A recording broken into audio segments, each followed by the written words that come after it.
What?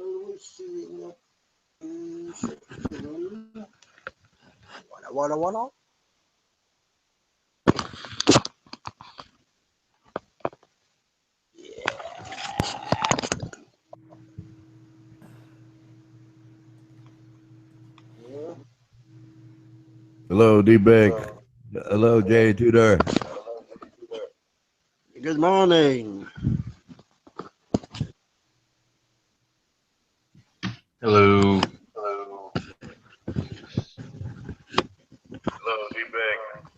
Hello, Jay Tudor. Oh, I need to put it on mute. There we go.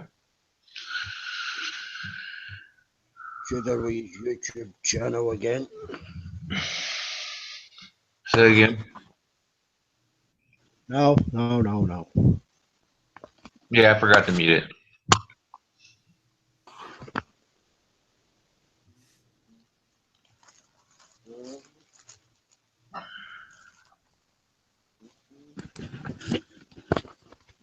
Oh, they're still on the other stream, huh? Apparently. Not the brightest, are they?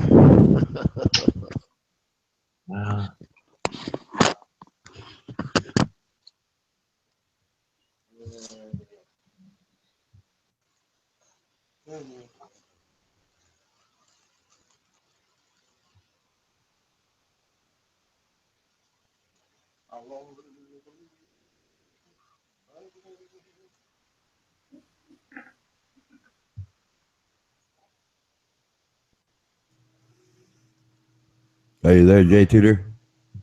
Yes. Yes, I was going to ask about your last comment there.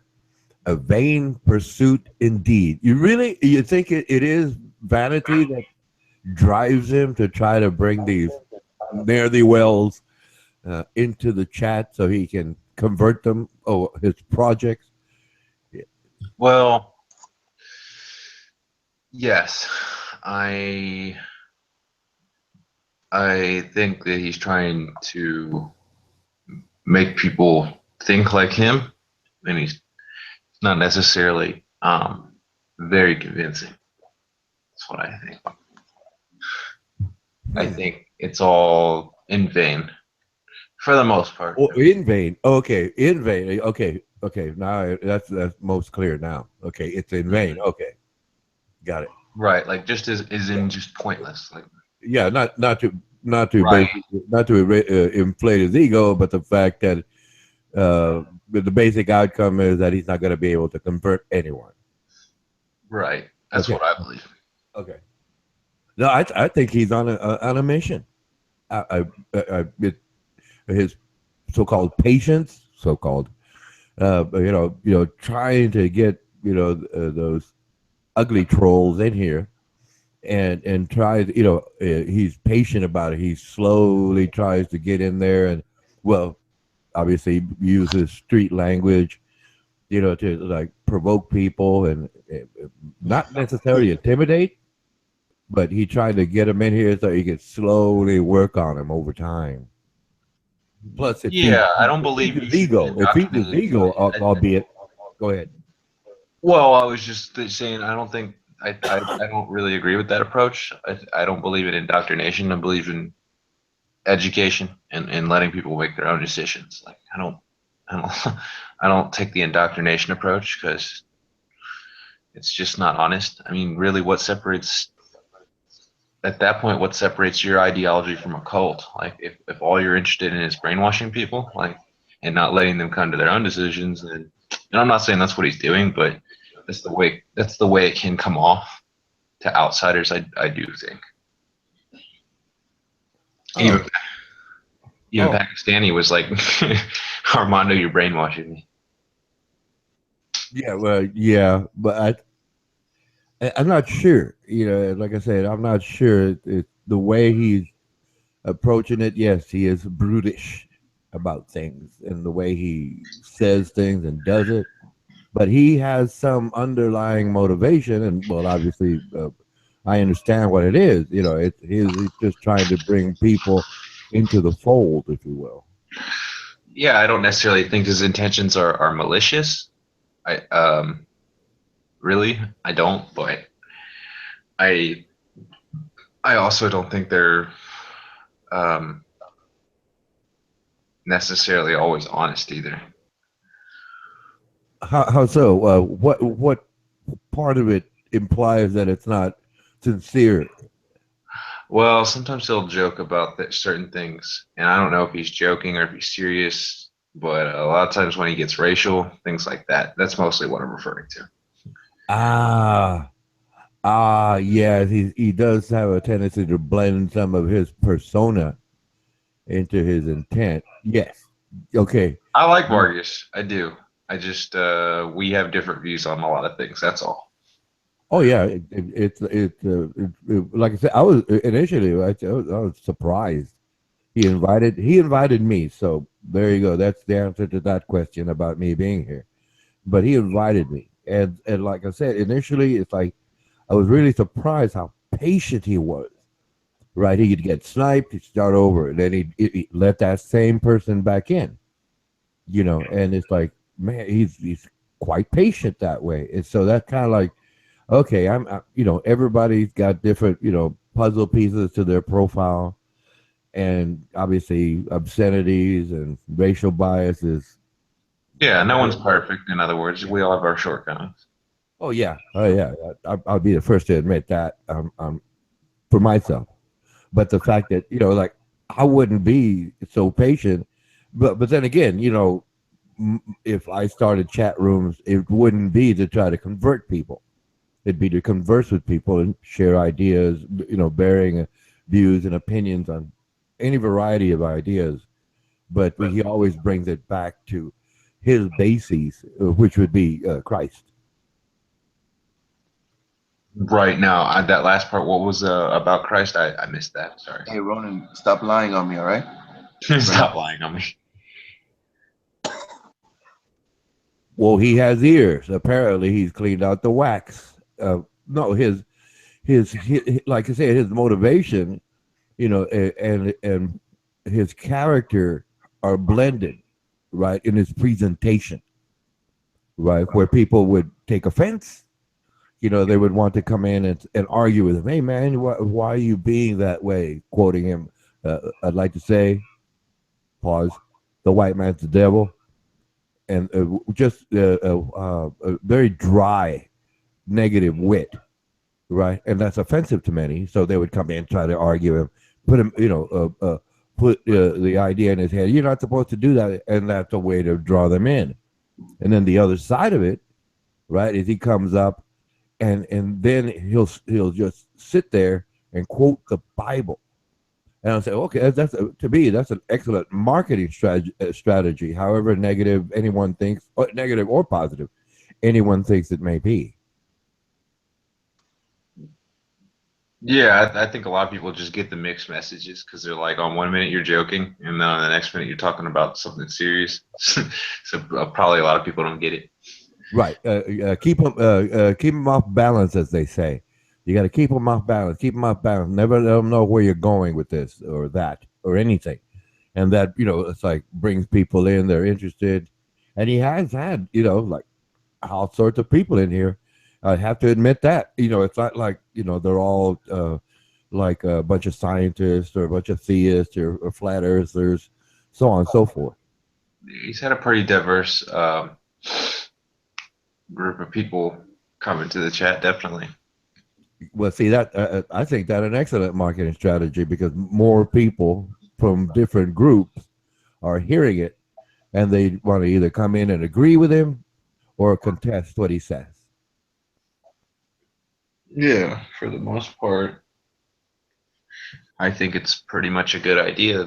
But letting people in that have repeatedly compromised their integrity, like Adam has, I don't really understand that. Well, it does add to the mix in terms of extremes. The thing is, their conversation isn't not even on the air, so there's I don't see any discernible benefit from doing that. Well, like I said, it still goes back to a diverse group of people that come in. I think that's very Adam, smart of them. Adam, Adam is not a stupid man. Adam is what? Adam is not a stupid man. No, but he did snipe me for no reason.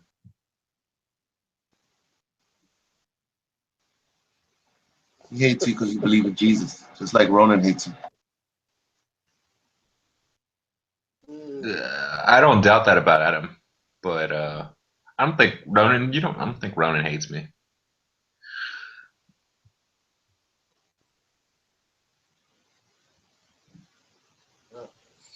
Adam does. Adam has a problem with me for really no reason. Oh yeah, well, he's spiteful. That's his reason. He's a spiteful person. When nobody agrees with him, he'll snipe them. But then again, you've been sniped by other people, right? Yeah, I seem to rub people the wrong way, I guess. Why do you think that is? Probably because I don't. I think people like it when you agree with them, and they tend to not like it when you disagree with them. And yeah, I think it's just if you're disagreeable, people tend to not like that. I think it's as simple as that. I disagree. Well, I can agree with that. Yes, I agree with that.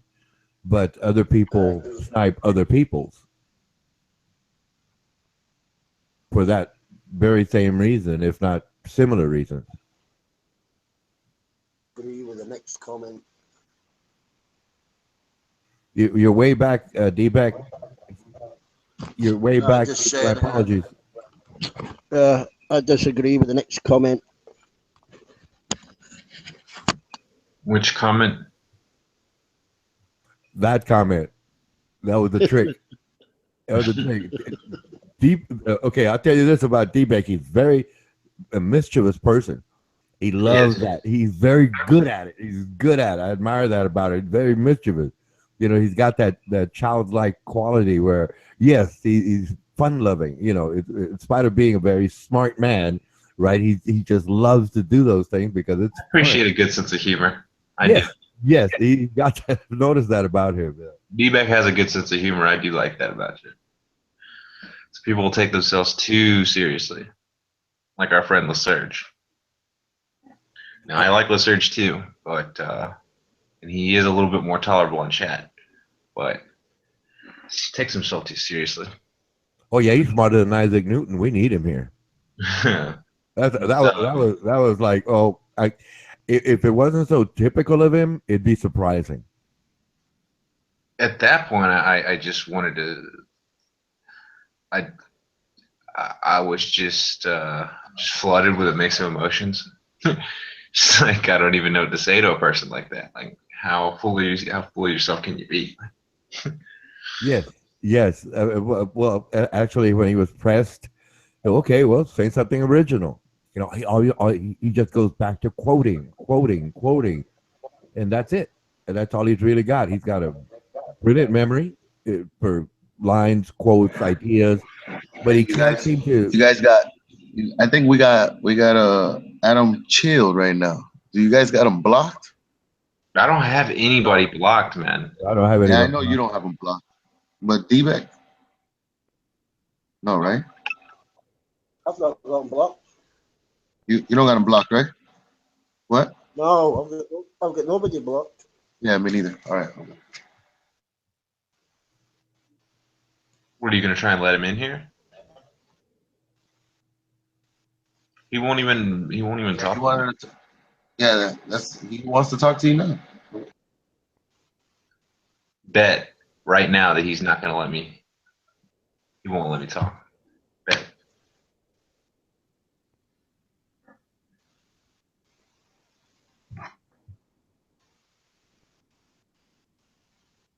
Well, yes. Back to Lyserge. Like I said, wasn't necessarily surprising. You know, based on what I read. You know, he said and the way he basically says and does things in chat.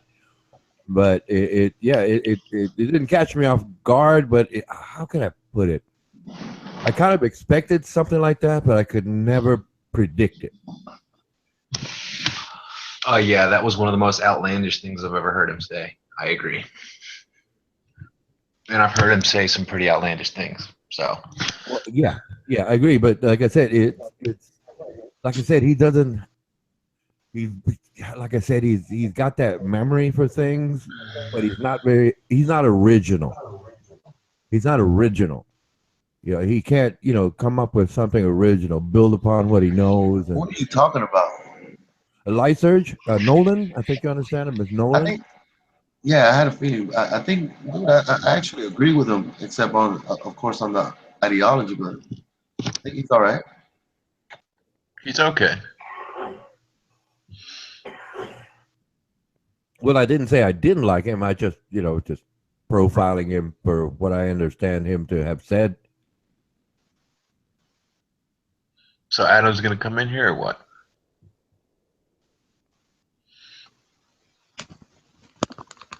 I think you'll know when Adam arrives. Yes, so.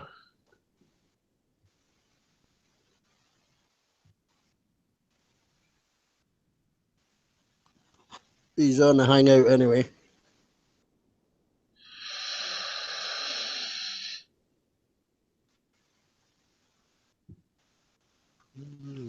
It's like that gentleman, Richard Garnash. I think I don't know how to Yeah, pronounce. we don't get along very well either. Yeah, he's very very self centered, and the surprise was when David Simpson started imitating him. Initially, well, he just kicked him. He just kicked him, and then thereafter, he tolerated a little bit that he would leave, and then finally, Simpson, David Simpson started imitating him, and he left almost immediately. And I was like, wow. And I thought imitation was a sincere form of flattery, as someone said. That was me. But yeah, oftentimes it is. That in that case, I wouldn't necessarily say, but yeah, in most cases, a lot of the times it is. But Richard, yeah, he really didn't like that at all.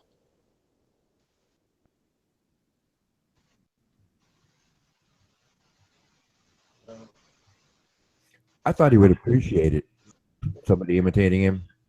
I really did. I thought he was so egotistical that oh, I'm being imitated. Great. I'll have more fame. You know, but I was wrong.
Now, who wants to get a smack?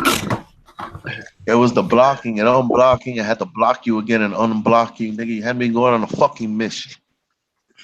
See, that's what you have to do. Abel has to go on missions, you know, because he killed somebody. Oh, no, he didn't. He lied. That's right. You said I killed somebody, but I didn't kill nobody. You just tried to block me. See, I was blocked in the wilderness. I was like that bear that went off into the wilderness.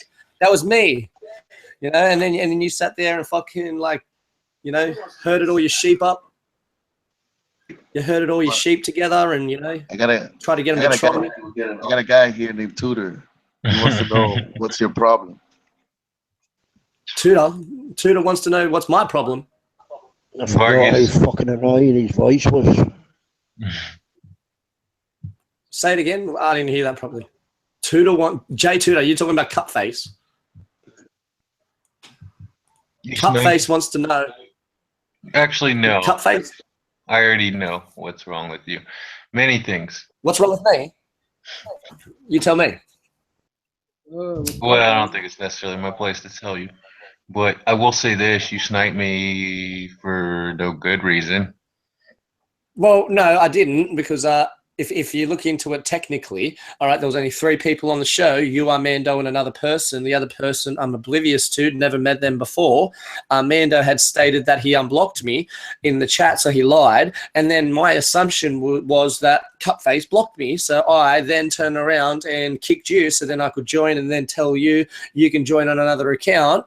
You know, because you obviously have several accounts. So I thought me kicking you wouldn't do much anyway, you know, because you would just rejoin on another account that has me not blocked, and then we could have had a conversation. So I was just doing two assumptions there. I was doing the best thing for the show. Really. Armando, this room is full of character clowns, man. Am I right, Adam? Oh, well, I haven't met the other people. I've only met CupFace, and I haven't even really met Ronan. Ronan likes to talk a lot of nappy talk, but yet he doesn't introduce himself or tell anybody about himself. So it's hard to figure out what character they're trying to play, but they never actually... A bunch of character clowns in here. Bunch of paid shills, huh? Maybe. What company would you work for if you did get paid? NASA. NASA? Why would NASA employ such trolls, like those type of trolls? I'd say NSA. That's more believable. NSA is more believable. That's a data collecting company. So yeah, I could say the NSA. We work for the IOA, the Information Awareness Agency. Office of Information Awareness. No, I wouldn't say that. I'd say that if anything, you're working for what would it be? What's the company called? United Nations. An advert for condoms. Oh, did I just hurt your feelings, did I, by saying the actual company that you work for? I know that I'm pretty good. You know what I mean? I'm pretty good at that type of thing. It's like I've got a gift that was given to me by something above. I think you call it God, don't you? You call it God. Most of you sheeple, that's what you like to call yourselves. Most of you sheeple refer to this being or figure or energy as a male. That's very weird. Yeah, because you accused me of being Iman. How does that even make sense? Because you sound like Iman. You're Iman's older brother. For all we know, you're Iman's older brother. So I half got it right. You're from the same bloodline. If only you had the gift of discernment or maybe intuition, then you would have known that Well, you can't really discern anything if they're not going to give you any information to discern. Well, if you had the gift of love, you would be able to. That's a backward statement. How can you discern something when you've only got one story to go with? I've discerned it as much as I could. I've got a character that calls himself Bob High, and then I had a little kid that called himself Iman.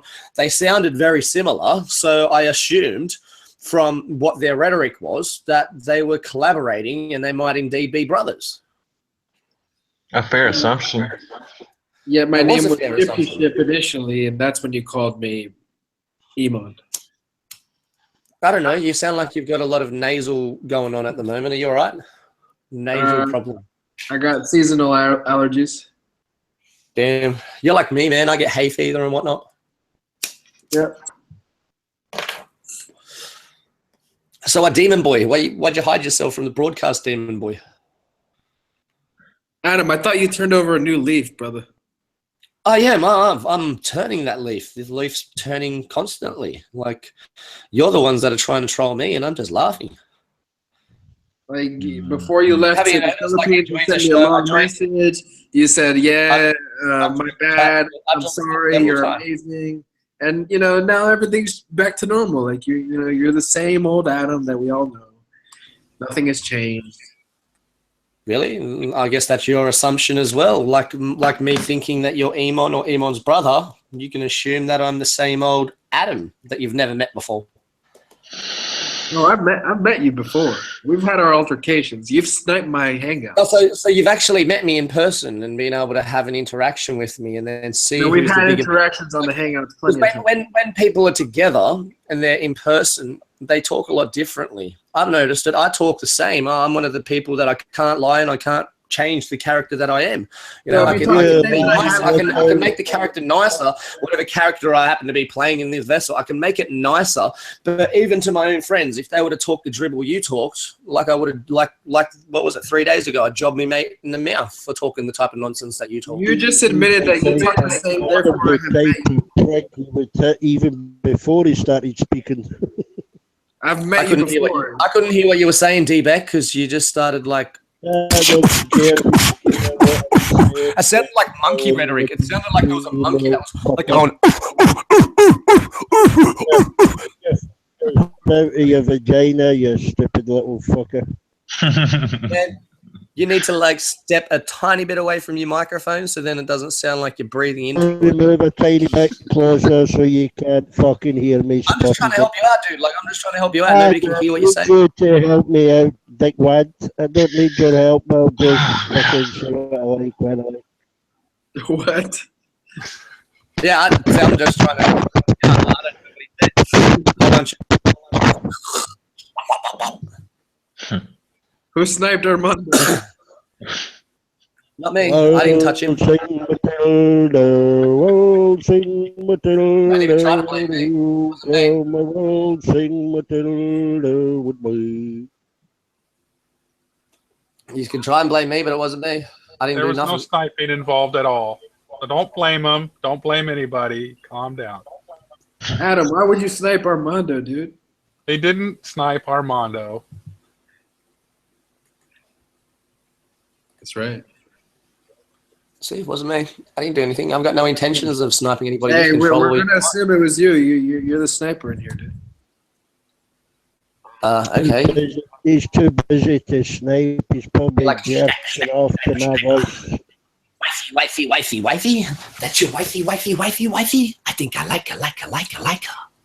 Sniper. Wifey. I like that song too. It's a good song. But Armando, why are you hiding yourself from the broadcast? Come on, Armando. These guys haven't really nothing to offer. Thanks, buddy. You got CupFace. CupFace has said absolutely nothing the whole time I've encountered him. I've even sat there and listened to him talk to other people. And I still can't get him comment. Well, I can't find any common ground that I'd actually have a conversation with him. D-Beck seems to think that he can talk over people when nobody can even understand what he's saying. Bob, have a half a conversation with you Bob. Can understand what I'm saying. It doesn't matter to me what you're saying in the slightest. It doesn't even matter to me if you can hear what I'm saying because you're totally irrelevant to me. So you can carry on. I asked Ronan. He's still going. I asked Ronan about the debate that was going on in America between Donald Trump and Hillary Clinton, and I asked him who he thought was going to win, and he told me Hillary Clinton. And I told him how Donald Trump would win, and yet he kept on going and called me all these names under the sun and made me feel bad for trying to... What the... Oh, here we go. You do realize that wasn't me. You do realize that wasn't me that muted you, whatever your name is, D guy. That wasn't me. I didn't mute you. So if you want to mute me, that's okay. Oh, you muted me. I didn't mute you. It wasn't me. I didn't mute you. Look at the side chat. If you look at the side chat, there's a little side chat that tells you who muted you. But it wasn't me. It says Bob High muted D-Beck. It says There we Bob go. High. It wasn't me. Fuck, man. I don't lie. Bob High. You might think that I'm a cunt. Sweet, I'm a cunt, but I'm not a liar. That's the one thing that you have wrong about me. I'm not a liar. I'll tell you before I'm going to apparently snipe you. There's no such thing as sniping. It's just using one of the features that's available to everybody, but you happen to be unaware of this a feature. Cool. And I've already made an agreement with Armando that I wouldn't do so. You know, like, I'm not here to disrupt his show. I'm actually here to add another number and try to entice people to come in and share their opinions, and also to gatekeep the gatekeepers from gatekeeping the audience. You know, it's a catch-22 scenario. Me being here antagonizes the paid trolls because they know that they can't get to me. I'm like the untouchable. You had to guess who was paid. Hey, CupFace, you wouldn't be paid. You're too busy playing chess all day. It's not you. You're sitting in your mum's basement. What if he gets paid to play chess and antagonize? Right. No, that's you. That's you. You'd be the one that does that. Hey, wait, you actually get You paid would for be the this one show? you would be the one that does that, Bob. Bob, Damn, I got to improve my skills. you would be the Israeli spy right now. If anybody in this room was a spy or an intelligence agent, it would be you, Bob. What say you? No comment. I know. I use good rhetoric, don't I? So anybody that is sophisticated will look into what I've just said. Anybody without a brain, they start to get enticed by what I'm talking about because they can hear that, wait a second, this guy sounds like he's from the ghetto. Yeah, I'm from the ghetto. I could sit there and talk to you like an OG gangster, but I also have the brains to beat Bob in a debate, and he's apparently supposed to be here to gatekeep. It seems very odd. I think God works in mysterious ways. That he You does. You might be right. There we go. There we go. I like that statement. I like that statement there, CupFace. Yeah. I'm still trying to figure out what a gateway or whatever that is. Yeah, that's okay. We'll go back to that in a second. But can you repeat what you said just then, CupFace? That depends. Do you remember the first thing I said to you? No, but you said, yeah, he does, didn't you? I'll repeat it for you. I'll put the words back into your mouth, so if you don't want to repeat them. You said, yeah, he does. Can you prove that God is a male? I'll answer you if you can tell me the first thing that I said to you. How about that? The first thing ever that you've said to me, or the first thing in this show? Made quite an impression on you. What was the first thing I said to you? Yeah. CupFace. CupFace. If I think Think back, you real had a hard cup in is front of your when you face. first started calling me CupFace for this very reason. Probably because you're like in denial about who God really is. Wrong. What was it that I said? I wouldn't have a clue. There's so many conversations that I have. My picture memory, photographic memory doesn't work that way, you know. I remember your CupFace, but I don't remember the rhetoric that you were using. Maybe if I had a story to go along with it, it might have been more enticing. And Could it be that you are the patrol here and you're using this type of rhetoric to reverse it on us? If you want it to be like that, then so be it. I might be the paid troll, but it's easy for the audience to look into me, seeing as I'm the one with all my information freely available. So we can play that game of like who's who. Who are you? Who? Oh, tell me who. Well, considering I've played your handler before, I wouldn't be surprised. You know, I'm in suspense. What was the first thing he ever said to you? He brought it up, and I'm sitting here cringing on my fingernails, waiting. What was the first thing? That was a question, actually. Yeah, but you brought it up, and I'm over here in suspense, man. I asked our friend Adam here, and I just wanted to know. I asked him how long has he been a narcissist, and that is when I got the name CupFace. Oh, narcissist. That's right. So you put what would be? Oh, yeah, I would have said this type of rhetoric to you before too. Was you put labels on people, and the labels you put on people, when you look into the definition of those labels, they actually suit you. So it's like you're self-projecting. Well, that would just be projecting, not self-projecting. But yeah. Oh well, there we go. Thank you. You're projecting then. So thank you very much. bit of a narcissist there to correct somebody during a conversation, but okay.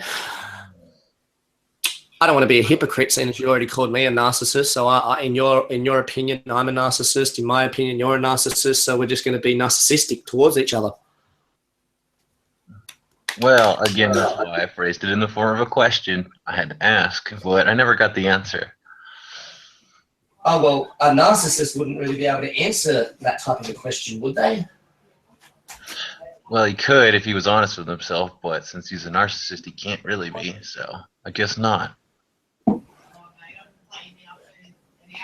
Oh, Are you awesome. saying he as in general or Adam specifically? Was that Uncle May? I was asking it every time you're addressing that, you're talking as if you're pointing out he, but he is right here. You are talking to Adam, aren't you? Or Well, are we talking about narcissists, or are we referring to Adam specifically? I think. Well, that's what I'm asking you. I'm getting confused listening to you. Like you're now speaking in a third person. Yeah, he does that a lot. That's why I had to. First met. That's why he used a similar converse towards me last time. That's why I called him CupFace, because one of the questions I asked him was, if I'm a narcissist, then let's introduce each other and find out personally who we are, so then we can get in detail. Like if I am a narcissist, so I introduced myself. I'm Adam Dwyer. I asked him who he was. He didn't oblige with that question, so I said, "Oh well, I'm going to have to call you CupFace." And here we are. Yeah, now here we are, and you're the one stating that God is a male, and I asked you for proof of said claim, and now you've went on to backward rhetoric, trying to bring up old converse, old stories like dragons and whatnot. Well, I would ask you to prove that there is a God at all, if you want to go that way. You exist. Who made you? I would agree with that. I exist. Yeah, you exist. There's the proof. The proof is to compel someone's mind to assert something is true. And if I say who made you, and the usual response from anybody without a brain would say my mum and my dad, and then you say, well, who made them, and so on and so forth, until you get back to the point where they have to go and start reading these religious books that have apparent bloodline status, so then they can look in these books and try to figure out what bloodline they originate from, and then it goes back to the original Adam, me. So I could be a narcissist, considering that I've got the name of the first man in the world, so God made me, but I can tell you that I don't know who God was. So your name's CupFace, my name's Adam. In the book that we read, it says, in the beginning, God created heaven and the earth, and he done a whole bunch of other things. But then the first man that he made, he named him Adam. That's me. Aren't I allowed to be a little narcissistic when I am the first man? And I've just been reincarnated? I've just been reincarnated. Do you believe in reincarnation? I do not personally, no. Can you prove that reincarnation does not exist? Just as much as you could prove it does exist, sure. So in fact, your opinion about this is irrelevant, because you cannot prove nor disprove. I can prove because the word proof, listen, Linda, the word proof is to compel the mind to assert something is true. And I've done that very easily with the rhetoric that I can use now against unsuspecting sheeple porn. I can wake them up very quickly. I can make them think that I'm a religious figure that's being reincarnated from the book very easily. All I have to do weak minds, you could do that. Read the book in a certain way and twist it and turn it and make it suit my agenda, and I can make anybody believe whatever I want them to believe. Is that shamanistic or is that proof? I would implore you. Is that proof? See, the difference between me and you is I know what I'm actually doing, but I know that what I've actually done. So I've provided them proof in a shamanistic in a shamanistic fashion. Could you make me think what you want? Yeah, very easily.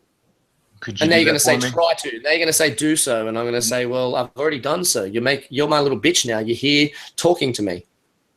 Okay, I could say the same for you if you want to play that game. No, I'm here trying to talk to Armando, but he's hidden himself from the broadcast, so I have to wait until he wants to join back in. I want to speak to my brother Abel. I am from the bloodline of Cain, and Mr. Black Man over there is from the bloodline of Abel, so I want to speak to the black man. Do you want to read the first 4 lines of the Bible again, Armando? We'll read the first 4 lines of the Bible, and we'll show everybody how you are the chosen one. But then in the 3rd line, it tells everybody that I am the chosen one and I am the great one, and then you just dismiss me. Come on, Armando. No, you don't want to do it again? Adam, I would like evidence of reincarnation, and if you're the bloodline of Abel, how is that? I beg your pardon. I'm not the bloodline of Abel. I said Armando's from the bloodline of Abel, and I'm from the bloodline of Cain. My apologies. How is that possible if Abel was killed? That's a story that was in a book written by let's say the name of the book that you're talking about, referring to. The name of the book is called the Bible. All right. So if I'm going to write a book, I'm going to call it by Adam. All right. And if Cain wrote a book, he's going to call it by Cain. Well, Abel, he called it by Bull. So I guess by Bull was written by a bull. So in turn, that means that he wrote the book, and anything to do with that story that he tells you about him being killed is actually false. Well, you see all the fallacies in that? I guess you don't. Go ahead, please. No, Ronan, you can have this. Well, words are being twisted and manipulated to suit people's agendas the whole time through history. So when you say, the EL by B-I-B-E-L-E, and then Abel's supposed to be spelled A-B-L-E-L, well, then that's irrelevant. That's irrelevant wordplay. That's wordplay. I'm not falling for a shamanistic tactic. That was already, if you read the book, it tells you that Cain is a bear, and it tells you that a bull is a bull, considering one grazes the land and eats the fruits and whatnot, and the other one sits there and sacrifices flocks of his own kind. Well, then if we read that rhetoric, we can see a cow and a bull. Oh, yep, well, that's what a cow does. A bull would sacrifice his own kind, a cow, and, its kindred. And a bear, well, they go off into the land of Nod. Oh, that's perfect scenario for Cain, isn't it? Cain goes off into the land of Nod like a bear. And a bull apparently sacrifices his own kind to the Lord, and he's praised by the Lord for said sacrifices. Should I take the glove off yet? I feel like Michael Jackson. I think you should just go ahead and drop the mic. I know. Anybody want to jump in there? Because you can go read the story, and when you get to that part and then you realize that I'm right and the book was written exactly the same way that I'm telling you it was written, then you're going to have to come back to me for me to discern the rest of the book for you. All right, decode, discern, whatever word you want to put onto it. That book was written by Armando's bloodline to indoctrinate people like myself, and it didn't work because God, I won't say if it's a male or a female, God has chosen me to come on and discern, decode, deflect the bullshit that Armando's bloodline has put across.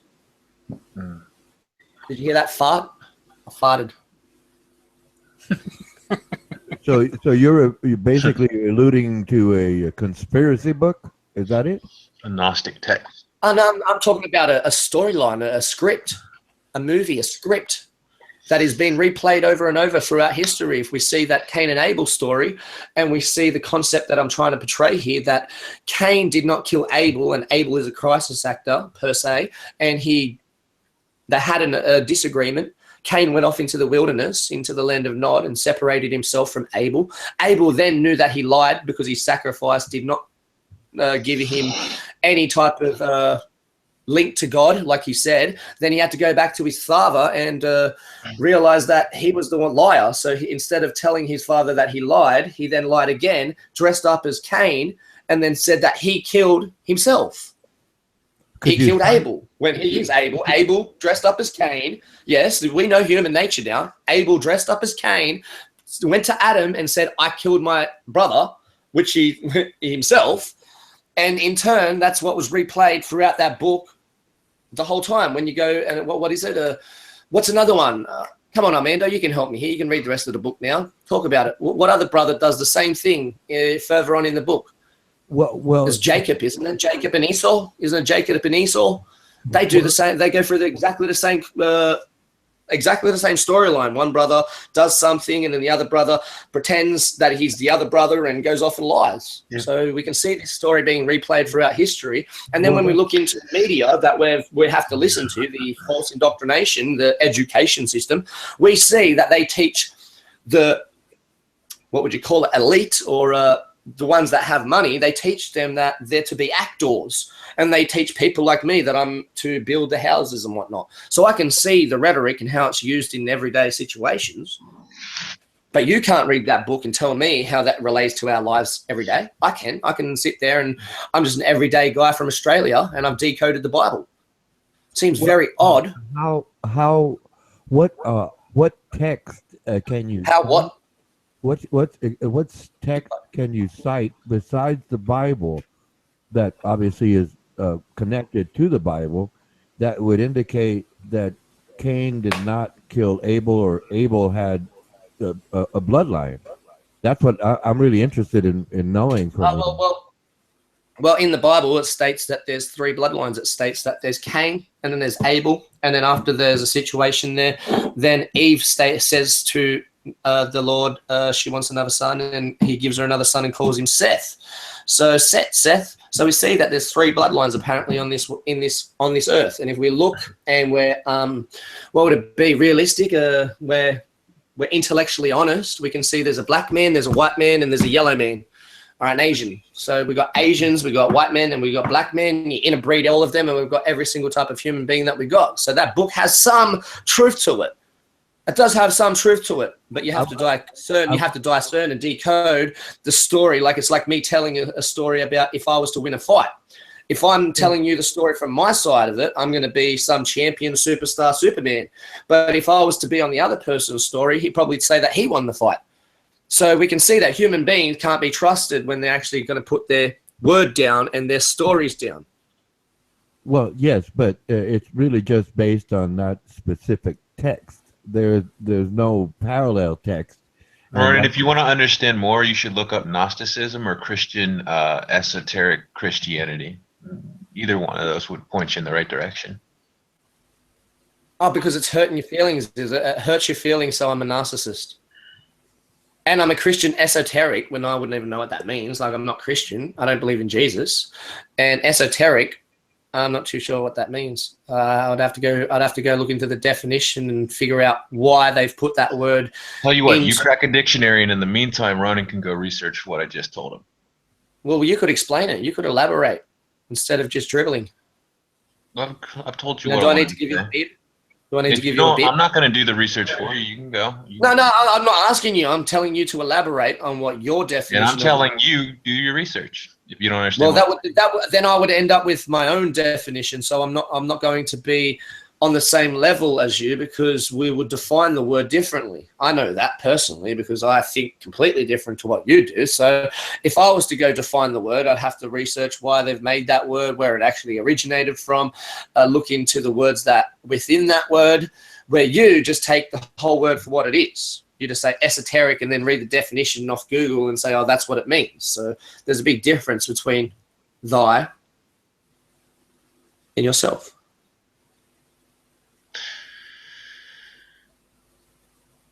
This is a good game, isn't it? You haven't really played this one with somebody like me, have you? I'm not playing games right now. Well, but I am. I like it. It's a game. We're all in a game. Don't hate the player. Hate the game. Isn't that what we all say? Isn't that a metaphorically, isn't that a metaphor that we can go off? What they say. That's what they say. Who's they? Is that God? Or is that a group collective? Well, I would say that's a rhetorical question. I'm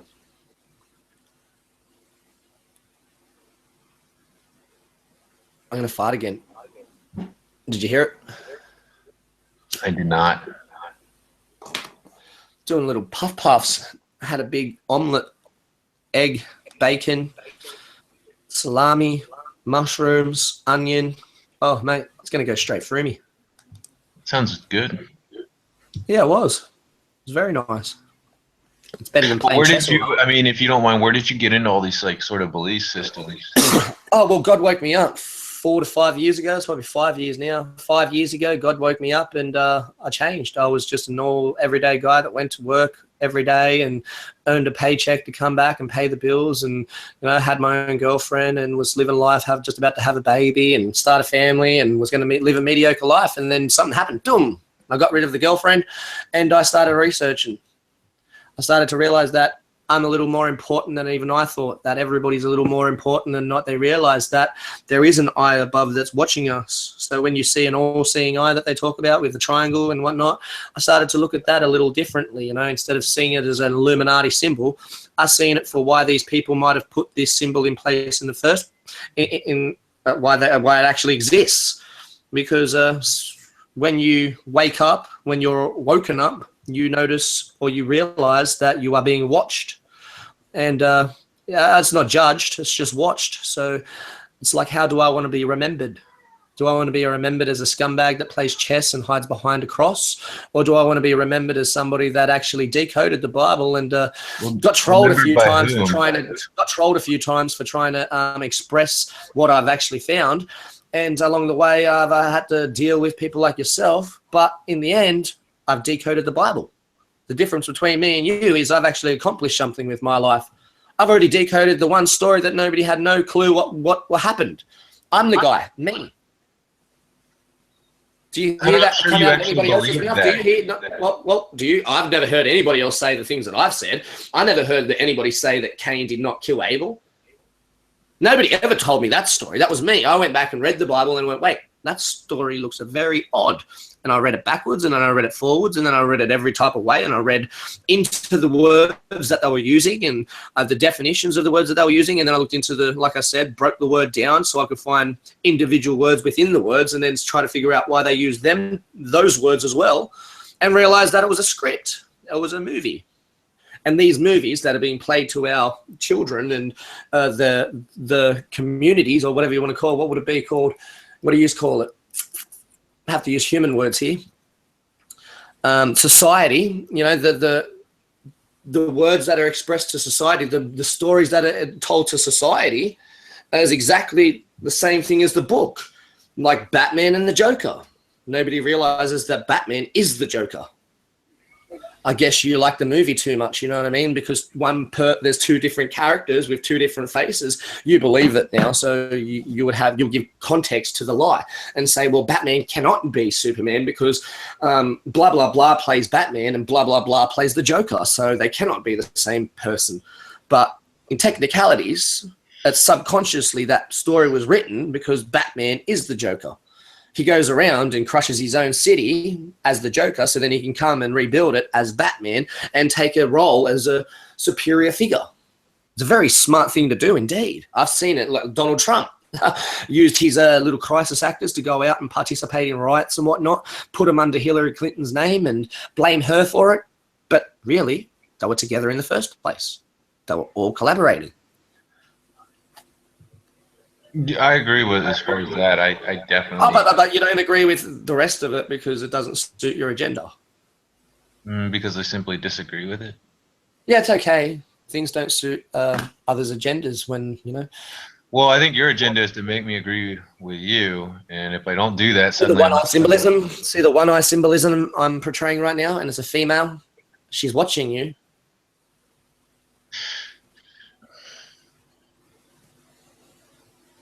Do you understand? Are you familiar with the word Gnosticism? Do you know where that tattoo is? Do I know where it is? Yeah, that's a tattoo, and it's on my body. I can see that. Where is it? You're asking what where part of my body? Yeah, what part of my body is that tattoo? I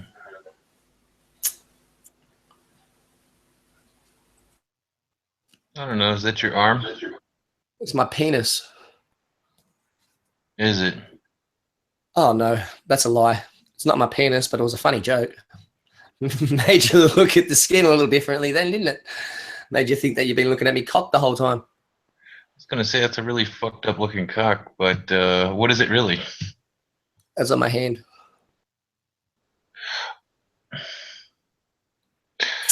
The Eye of Providence?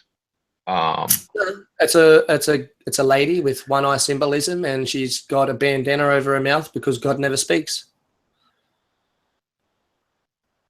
And God's always watching, but God never speaks. God is beautiful. God is great. God is everywhere. Excuse me.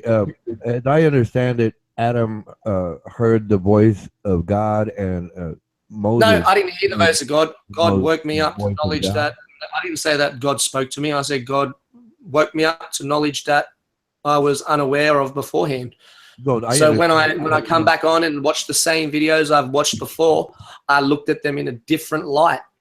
I had a different mind frame. Well, you're right about God doesn't speak, but He speaks through the Bible, as I understand that. Can you prove that God's a he? can you prove he's a she? I didn't say that it was a she. My opinion is that it's a she. My opinion. That's what I. That's Why how. would you ask anybody to Yeah, prove? but that's. I'll get out of your rhetoric. Don't interrupt me when I just got out of your rhetoric. You try to reverse it on me, and I said my opinion is God is a female. But can you prove? I can't prove it's a female. That's my opinion. My opinion is like just like Never asshole. claimed to Everybody's approve got that. one. My opinion is like an asshole. Everybody's got one. But Ronan said that God is a male. So I'd like to know how he knows this. What? Ronan does not believe in. Well, he does. Well, he does. He does believe in God because He believes in a states creator. God He doesn't as a believe. male He doesn't figure. understand what God, God he states God as a male figure because he wants to put himself on a pedestal and a chauvinistic. Yeah, you want to be in a chauvinistic realm where you have the power that you have been given by the female, in my opinion, and you like to use that to your advantage. No, Ronan is a feminist. I guess that's acceptable, but in my opinion, you'll be judged for that.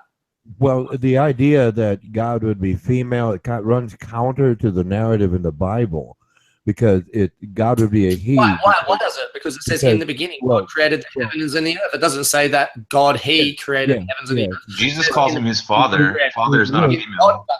There's in the beginning, God done this. In the beginning, God done that. In the beginning, God made a whole bunch of animals. In the beginning, God made the waters subside. In the beginning, God was on the face of the waters. In the beginning, he made the firmament that separated the waters above from the waters below. It never states that he done any of these. It never states she either, but never states he or she. It says God. It says three words. That's three letters. G-O-D. If I may, please, God, as I understand what it's written there. Your opinion, then. Created. Your opinion. Oh, yeah, No, not as you understand. Your opinion. No, it's not as you understand. To stand under something. This is not written in the Bible. To stand under something means that you have full comprehension of said thing that you're trying to stand under, so you can stand under said statement. All right, you comprehend it doesn't mean you actually comprehend it to its full extent. Are you going to let anyone? Would you allow him to speak? Or address your point? Not really. Come on, I've been waiting to get on this show for so long. I've had to listen to you dribble to him, and him dribble to her, and her dribble to this fella. Allow anyone to 33 days, if we want to be correct. I've listened for 33 days. Were you going to allow anyone to share their views, or is this just about listening to you? I'd like to get that clear first. Oh, this is just about me. Well, may I say something? May I say something addressing your points, please? You don't have a following. You don't have a following. You're just No. a pawn in a game of chess. You know what I mean? You're a pawn in a game of chess. I'm a queen. I'm a queen. Going to be about you. You play chess, Adam? I'm a queen. You can become a queen if you want. I'm not a drag queen though, like you. May I continue? I've just got the ability to move wherever I want, whenever I want. Well, yes, I agree with that, because obviously you're not being fair with mic time, since I was wanting to address some of your key because points. you're trying to like move like a rook when you're a pawn. Can I address some of your key points, or is this just about you basically talking to us? First, I'd like to get that clear. May I address a couple of key points that you had made, please? As long as you act like a pawn and not a rook. You know what I mean? If you're going to act like a rook, then you're going to have to state you're a rook. You know what I mean? The only person that can act like an opposing queen or an opposing position of power would be Armando, because he's the one that would agree with the statements that I'm saying right now. All right, that Cain and Abel, he would actually state that Cain did not kill Abel, and they're both still alive. Well, that was their bloodlines are still alive. That was not the key point that you made. But it is though. That's the difference, because if you can't tell me where you come from, then it's a bit hard for me to have a converse with you when I don't know which bloodline you originate from. If you're from my bloodline, then you should be listening to everything I say and just standing behind me. You shouldn't be trying to put yourself on a pedestal above somebody that knows more about your bloodline when we're from the same bloodline. Or if you're from Armando's bloodline, Abel, then I think he has a little more knowledge than you do on Abel's bloodline. But the other one, you might be Seth. So you might be Seth, but you'd have to tell me: are you Chinese? Are you black? Or are you white? Are you saying that you are not allowing anyone to ask questions of your position and/or key points? Is that what you're saying? No, I'm saying that you'd have to identify yourself first, or what bloodline you originate from. So at least then we have some clarity. Well, excuse me. Agree with his narrative. That's another point. I can prove that we're all related. We're the same species. I can prove that easily, handily, right now, if you'd like. I can. How we all come from apes? Is that how you're gonna go into the education system, the shamanistic? Excuse me, Adam Dwyer. Like I just said, right now I can prove that we all are the same bloodline or species, however you place that. I can prove that right now, if you'd like, please. Would you like me to prove that? Would you like me to? Oh yeah. If you would like. May I use you as an example, or Jay Tudor or Bob High? And any one of us. It's up to you. Well, let's say one of you, any one of you, right? So long as you're fertile male. If you're a fertile male, I can use any one of you. Okay. So right now, today, how would we know that we're fertile? Then we'd have to go to a doctor and then find out. I place the term "if" there. If means condition, under the conditions of. If any one of you is a fertile male today, right now, alive, we can fly any one of you to any part of the world, pick one, or multiple places. It doesn't matter. And we were to find the most beautiful women you've ever seen, or they have ever seen in their lives. And those beautiful women fall in love with you or any one of them right now, today. And you both have sex, and she's fertile. You can make babies. That proves that we're the same species. Doesn't matter what color skin the person has, you or them. We can fly a fertile male, any one of you, to any part of the world today, right now. And you or them can have sex with the most beautiful women in the world. Right? That's under the assumption. You both have sex. You both have sex, and that woman can become. I actually disagree with your statement then, because we'll become pregnant. Excuse me. You have to test our fertility.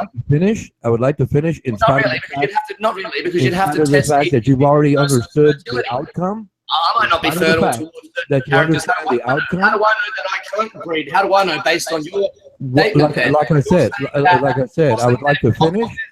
I would like to finish and then continue with other points. But that doesn't mean it's true. I could go fuck a girl, come inside her and not make her have a baby, and then come in the next girl and she has a baby. That means, in my opinion, that one comes from Canyon and the other one didn't. The other one comes from Abel or Seth. Yes, I agree. That's your opinion. However, the fact remains, in spite of the fact that you figured out where this is going, that you or any one of these two gentlemen can be flown anywhere in the world today. No, I can't though. Because I'd have to go under a doctor. I'd have to go human being and get their opinion on whether I was fertile or not. So I'd have to go on an opinion on whether I'm fertile or not. No, it's scientific facts. That's the difference. No scientific fact. Science doesn't work off facts. Come on now, don't regurgitate dumb shit. It's just dumb. That's just dumb. There is no such thing as scientific fact when science is supposed to use opinion is based on a to improve its knowledge on said universe, all right? And you're saying that it's a fact when fact there is no such thing as fact. Everything is supposed to be worked upon. A fact, sir. There is no such thing as fact. There is no such thing as fact. That I can prove. There's true and false statements. There's true and false statements, but there is no such thing as fact. There's a difference between fact and opinion. You said opinion, fair enough. I accept that. Opinion. You said scientific fact, and there's no such thing as scientific fact. Yes, there is, because fact. Oh my God! So zero. So 1 + 1 is 2 then. So 1 + 1 is 2 in your opinion. in science. 1 plus 1 is 2 in your opinion. No, we'll just go with this then. 1 plus 1 is 2 in your opinion. Yes or no? No, that can't be my opinion. It's scientific. That's fact. You're going to say. You're going to say that's fact when I can give you a hypothetical and make you look like an asshole. In science, right? Because if I put one male in a room and then one female in a room, and they happen to be so-called fertile and they breed together, then they're going to have another. They're going to have a child, and so then 1 plus 1 didn't equal 2; it equaled 3. Science? Well, yeah, that's a mathematical. That's a mathematical fact. It's going to be more of a number. So 1 plus 1 is actually dependent on the material that you're talking about at the time. No, sir. I'm dealing with 1 and 1 to prove a fact. One man, you or the who is fertile. One man and another man makes 2 men, but then eventually that one of these men are going to die and deteriorate, and there's going to be 1 man left. And one, or it happened to be they die in a car accident at the same time, then they both deteriorate at the same time. So 1 plus 1 equals 2, and then equals 0. So your hypothetical goes nowhere, you know what I mean? Because it's supposed to be 1 plus 1 equals 2, and then 2 plus 2 equals 4. But that doesn't happen, because after deterioration of the material that we live amongst, then these 1 plus 1 numbers that you put across, they have no substance. And have Fuck, no I'm going good today. Of your position. That is correct. Is it not? You just want to basically state your views without any question or actual opinion to the counter. But like I said, a fact in science can be tested and proven, like the fact that I just shared with you, that we are all related in spite of skin color. You didn't prove anything. No. Listen, the word proof is to compel the mind to assert something is true. You did not make me stand under any statement then, all right? You didn't prove anything. Other prove anything to me. Therefore, anybody that's affiliated to me or my bloodline would not have agreed with you. Is anyone? I'll take the role of Cain. Abel, you can talk for Abel if you want. Bloodline is specific to a group. However, I can prove that your bloodline can be mixed with other bloodlines to produce children. You can't do that. That means that you would have to get me all related as human beings. And then go try to breed me with every type of person and see if I can reproduce with every type of person. And I would like to try if you want. Let's take me around the world so I can be a little slut and go fucking breed a whole bunch of fucking bitches. Sweet. Let's do that. But guaranteed, I'm going to end up with the right position here. Guaranteed, after all this happens, is done and dusted. After I rip all these black chicks and I'm not able to breed with them, and I rip all the Asians and I'm not able to breed with them, and then when we get a nice white girl, and then I'm able to breed with her, you can say, oh, so you weren't not fertile. That's not the fertility. It was the fact that Cain can only breed with other Cains. You have consensus after you agree. People might be able to breed with Seth, and then Seth might be able to breed with Cain. So we might have an intermediate here where Seth is an intermediate. Seth is able to breed with Cain and Abel.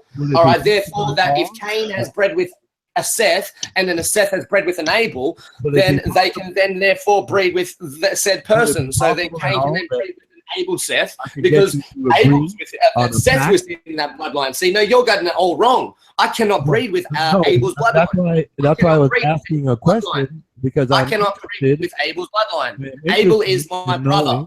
Thy brother. I cannot breed with Abel's bloodline. My brother lied. Thy brother lied. Sorry, mate. There's any validity in real time. That's Abel, you're going to have to present yourself to the broadcast. To ask for your own race. For your own bloodline. For your views, whether you agree on the scientific facts or not, thereby I can further continue. You keep saying scientific fact. There is no such thing as a fact. What's fact? I've told you the 1 plus 1 scenario. Adam is the queen on the chessboard right now. Okay? Would that be possible for? I said not drag queen though, not like you, a drag queen. I'm not a drag queen like yourself. Here, would that be possible? Whichever way I want, I can remove a few questions about your position and/or views. And I can move to whatever position I want to move because I'm free. I'm the free one. I'm the one that if you find me and shall try to slay me, vengeance shall put upon you sevenfold. In terms of genetics, and then it says try. So it doesn't say that you'll succeed. And in my opinion, none of you little bitches can ever make me perish. Only another Cain, only another Cain can make me perish. Only Jesus. Only another Cain can make me perish. And that Cain better be a big motherfucker. Quite apparent, patently so, that you are not willing to discuss the point that you had made, basically barraging everyone with your just eloquent speech and ideas. So if it were possible at any time, I was more eloquent than what you've offered. I would like to address a few points that you had made.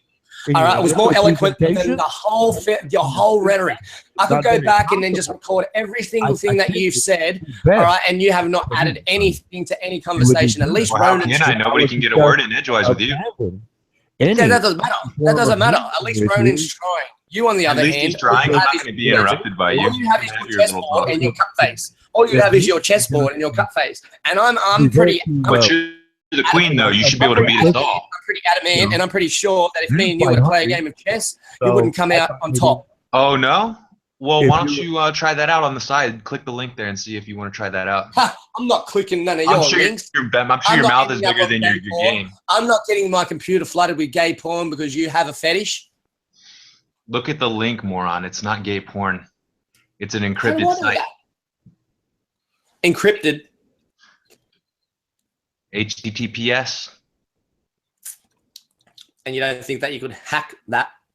My God. Adam, you just blow shit out of your ass. If you want to play a game, then come play. Otherwise, shut your fucking mouth. You're playing the game now, but you're playing as a rook when you're only a pawn. You're moving out of position. You're the queen, though. You want to challenge me, but you won't accept the challenge. Yeah, because like you've moved yourself. I understand that you think that you're allowed to move 2 spaces, but you've already moved the 2 spaces at the start. Now you're supposed to go 1 at a time. You know what I mean? And you're starting to move diagonally as well when there's nothing for you to take. You're only supposed to move diagonally when you're taking something, and you haven't taken anything, but yet you're moving diagonal towards me. And I'm like, dude, you know that you're playing the game wrong. I'm just going to keep on moving forward. And then you're like, dude, I've got you in checkmate. And it's like, dude, you are like, we're going under a game now where you've moved too many times and I've still allowed the game to continue. And now when you're trying to take pieces that you are illegally being taken, I'm like, I will kill you. Leave that on the board. You keep on leave that on the board because you're only a fucking pawn and you're moving like a rook. Words are cheap, Adam, and you have a lot of them.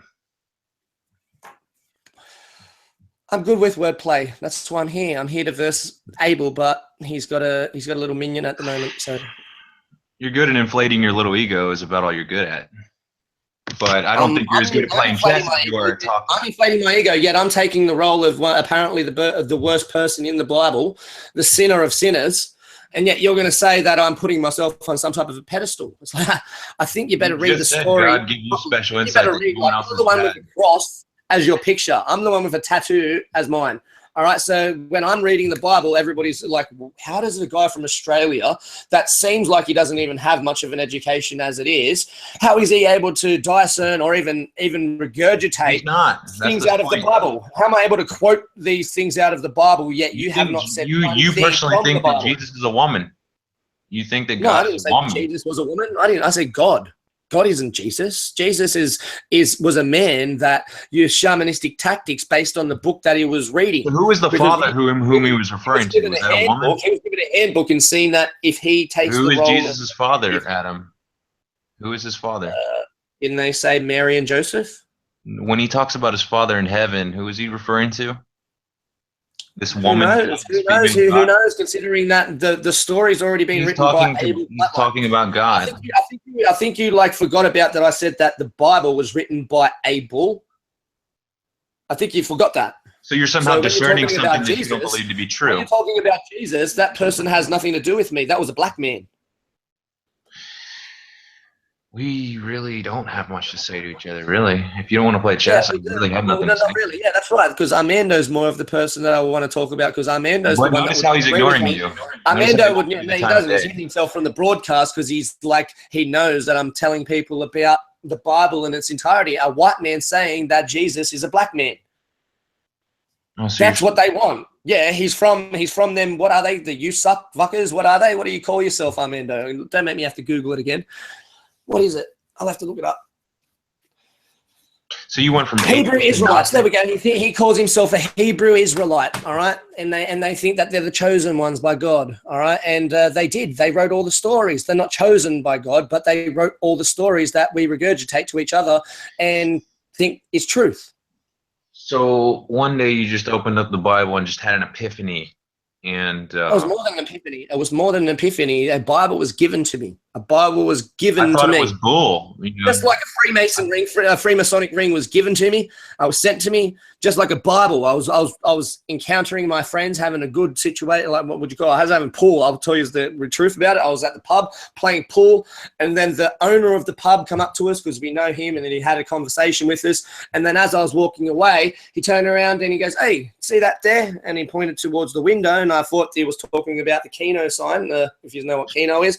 And I was like, yeah. And I thought that he said, like, I left my Keno ticket or something on the table. And I was like, oh, started walking back. And he goes, no, the book. And then I looked down and seen a Bible. And I was like, yeah. And he goes, take it with you, man. I was like, okay. Who is this So a person? Bible was given to me. Do I want to ask you who you know? Like, who are these people? Who is the guy? Does that really matter? Is that relevant? Oh, it's very I told relevant. you it was the owner of the pub. I told you it was the owner of the pub. I'm saying, what are your relations with him? Do you know the guy? Like, what? I know him because he's the owner of the pub, and I drank there regularly. I went down there with my friends after work, and we drank there. And like I said, I was a regular guy that went to work every day, come back to encounter my friends. That's your only interact with my affiliation. friends. He gives you a Bible randomly, and that's it. And then somebody sends you a Masonic ring in the mail. But this was at the same time where I can't fully explain it to you, but I had, what was the word you used earlier? A revelation. A revelation of sorts, if you wanted to call it that. A revelation, human words. I had an epiphany, a waking up process where I realized that the world isn't what we're taught it is. And the only way to find the truth is to sit back and ask your inner self what is true. Just like a computer, you have to ask yourself to be truthful with yourself. Like a computer goes off true and false statements. All right, that's what you got to do with yourself. You got to go inside yourself and express the truth and the false about yourself too. I realized that I was a cunt, still am a cunt, but I'm not a liar. That was the one thing I realized is I am not a liar. Well, I'm not a liar, but I'm a dead set fucking cunt. I'm a dead set cunt, and every lie that I've told, I'm going to get judged for. What if you lie to yourself, or what if you're self-deceived? Does that necessarily make you a liar, does it? How would you lie to yourself? People do it all the time. Call it denial in psychological terms, or avoidance, or avoidance, denial. So you're using human words to try to put yourself into somebody else's mind and express what they're actually feeling or thinking. No. Because you personally wouldn't know if that person's in denial or if they actually think the things that they're saying. Correct. That's or why if they're a liar. So some people might just be outright liars. I'm not saying that if they're a liar. I said that I'm not a liar. I said I'm not a liar. Right. If you believe you're not a liar, that doesn't mean that you're not a liar, and then you sit there and bullshit and then say, and then pretend all these other things, and then you'll say, "Oh, I was in denial." Well, that's the terms that you've given yourself to get out of the rhetoric that you've used against other people when you get caught out in the long run. When I get apparently caught, you can see that I'm not in denial. I believe the things I say. No, I know you do. But do you consider it? If you're self-deceived. Well, how's that in denial then? There's no denial there. I'm not denying anything. No, I'm not accusing you of anything. I'm simply asking you hypothetical questions for the sake of conversation. I'm not accusing you of anything. Now you tried to, but it turned around on you. No. I would have made it a statement if I was asking a question. So don't take it the wrong way. I'm only asking you a question. Now, if one hypothetically is self-deceived and he doesn't know that he believes a lie, how he's not technically a liar if he believes it. Would you agree with that? This is the most stimulating conversation you've had in a while, isn't it? No. And now who's in so-called denial? It's really not. I know that you don't like me. So I do like you. When you realize that I'm actually more educated, I've got a higher IQ, I'm smarter. What other human word that we could use? All these things that I am more than you. No, I know you're seeking validation right now. You are jealous. Isn't that the word that you would use? Another human word? Jealous. You're jealous of the things that I've accomplished. I don't know you from Adam. And Well, you are. I can sense it. I can sense the jealousy. I can smell it. I can smell the jealousy. Maybe you can sense that I don't buy anything you're selling. Maybe you can sense that. I would sit there with a grin on my face while you were sitting there trembling. Trembling. Well, not in fear. I didn't say in fear, but you'd be trembling because you'd be that anxious and that overwhelmed with the fact that somebody superior has put you in your place. I like you, Adam. I do. I'm jealous of you, Adam. I'm jealous. I must be. I'm jealous of you. I'm jealous of you too, though, Bob. I fucking like your beard. I can't grow a beard like that. And I can't wear pink shirts and still pull it off, mate. So I'm jealous of that.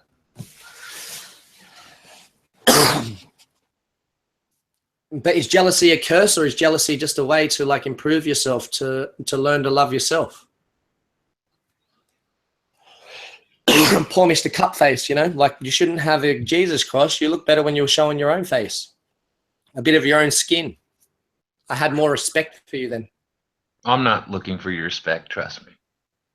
But my respect is Cain's respect, and Cain's respect is the bloodline of Cain. So there's a lot of people that would agree with me. I prefer Christ reverence over you. You're not Christ. I'm not Christ. I never said I was Christ. I'm from the bloodline of Cain, and Christ is from the bloodline of Abel. Jesus Christ is from the bloodline of Abel. Right. He's the only validation you need. A black man that was killed by Cain's bloodline, so because he was telling bullshit lies. Yeah, my point being is I'm not seeking your validation, nor do I want it or need it. No. But you are, though. That's the thing, is you are. No. You are seeking, yeah, you are seeking my... No, I don't. What's the word you use? If I'm seeking your validation, I wouldn't disagree with validation. You. Fundamental. You are, though. You're asking me the questions. So how I feel this is you'd be the Seth. We've got like 3 Seths in the middle, and we've got Abel and Cain. So I'm Cain, then we've got 3 Seths, and then we've got Abel. So that's why the other guy had to leave, because he was probably a Cain and he didn't realize what was going on. And then it hit him in the head like it does, like a ton of bricks, and he realizes, shit, this kid, this fucking guy, this man, you know, because they go through a process of realizing, whoa, he's actually smarter than what he even realizes. And yes, I am, and I'm just using it to my advantage at the moment. Keep yourself dumbed down so then underestimation comes into play, and you win the game of chess by default.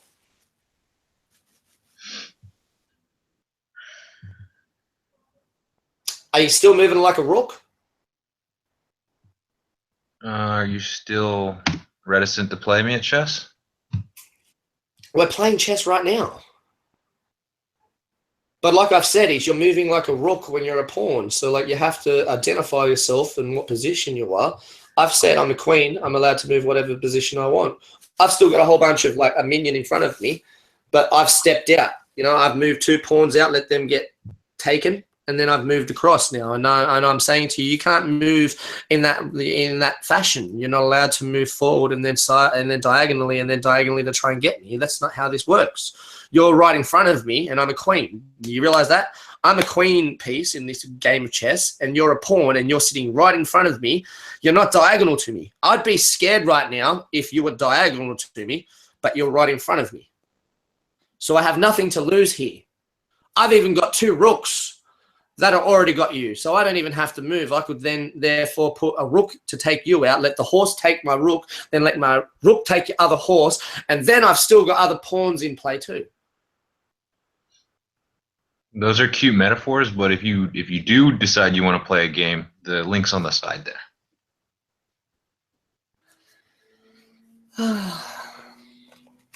See, it's enticing. This is the most stimulating conversation you've had because you've been able to like identify and relate to what I'm saying. You know, even just with the chess. I do like you, Adam. I'm not gonna lie. You're a likable guy. Like I don't know why I like you. Why? Well, I believe you're genuine. I think you're deceived, but I don't necessarily think you're intentionally deceiving others. I don't. So I like you. Well, I'm not intentionally deceiving anybody. I don't. That's why I made a distinction there. To be deceived doesn't mean you're intentionally deceiving. I'm not unintentionally either.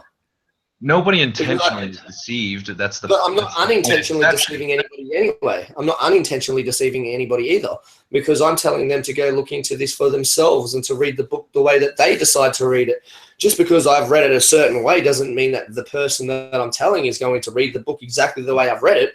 I'm just telling them another, what would it be, an avenue that they can take to look at this book, and if they choose to do so, they might end up with a similar story to that I have.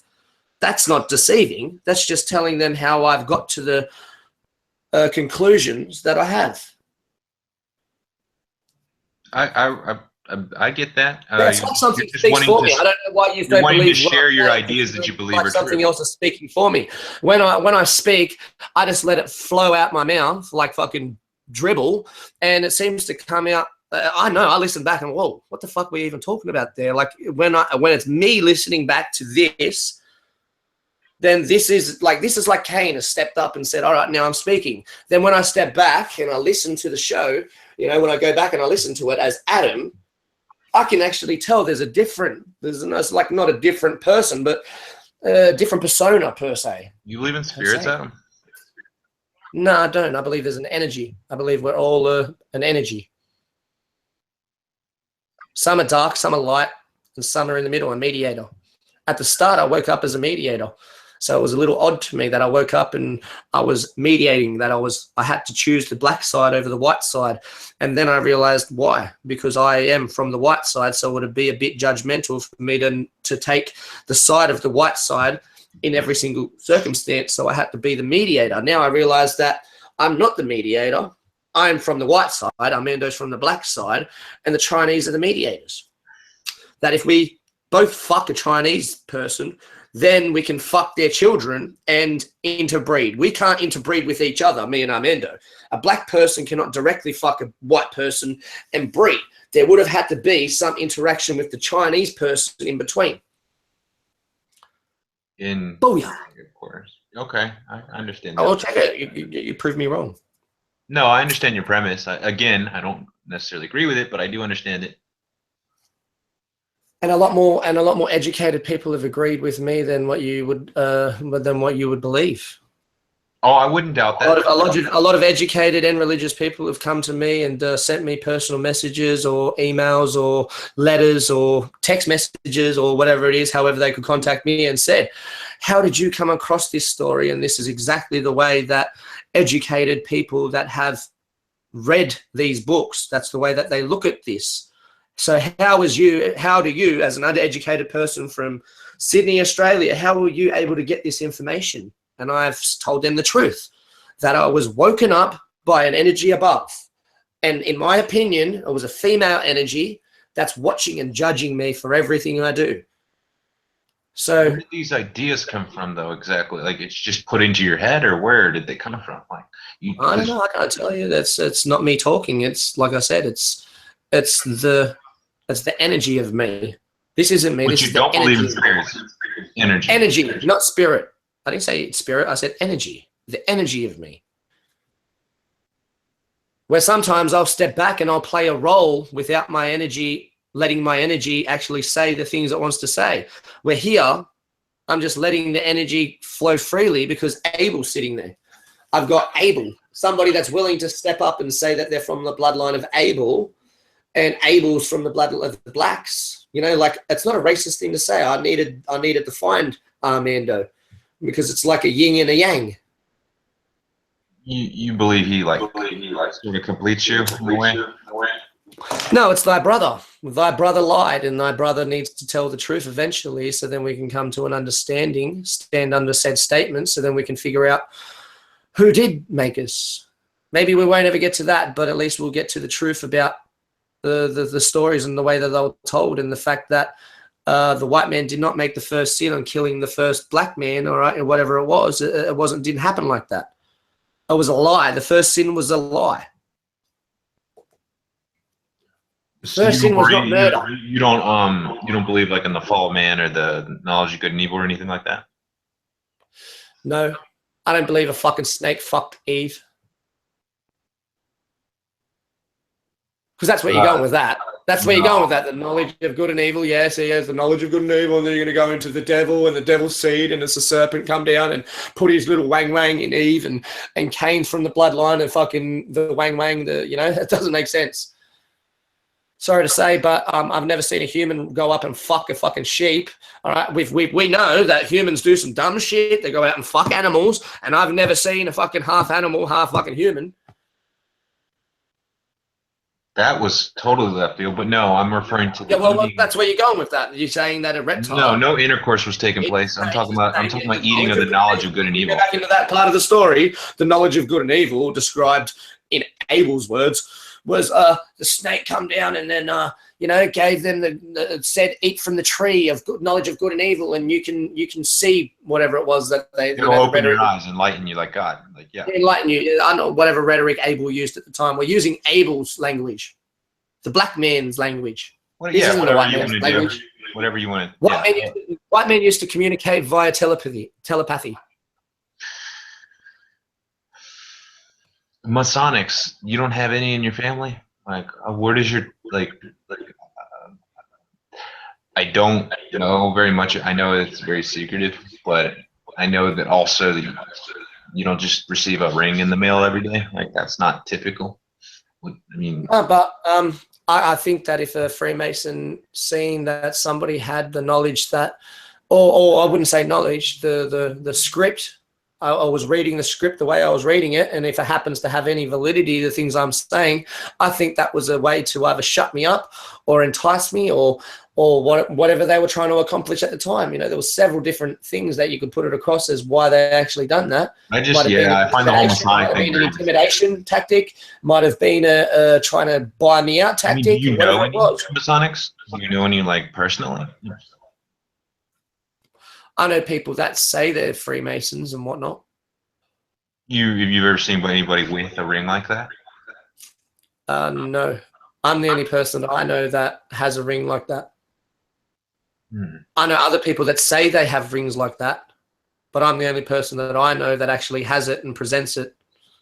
I just find it odd that as soon as you start getting these revelations that shortly after or around the time of, you receive this ring in the mail.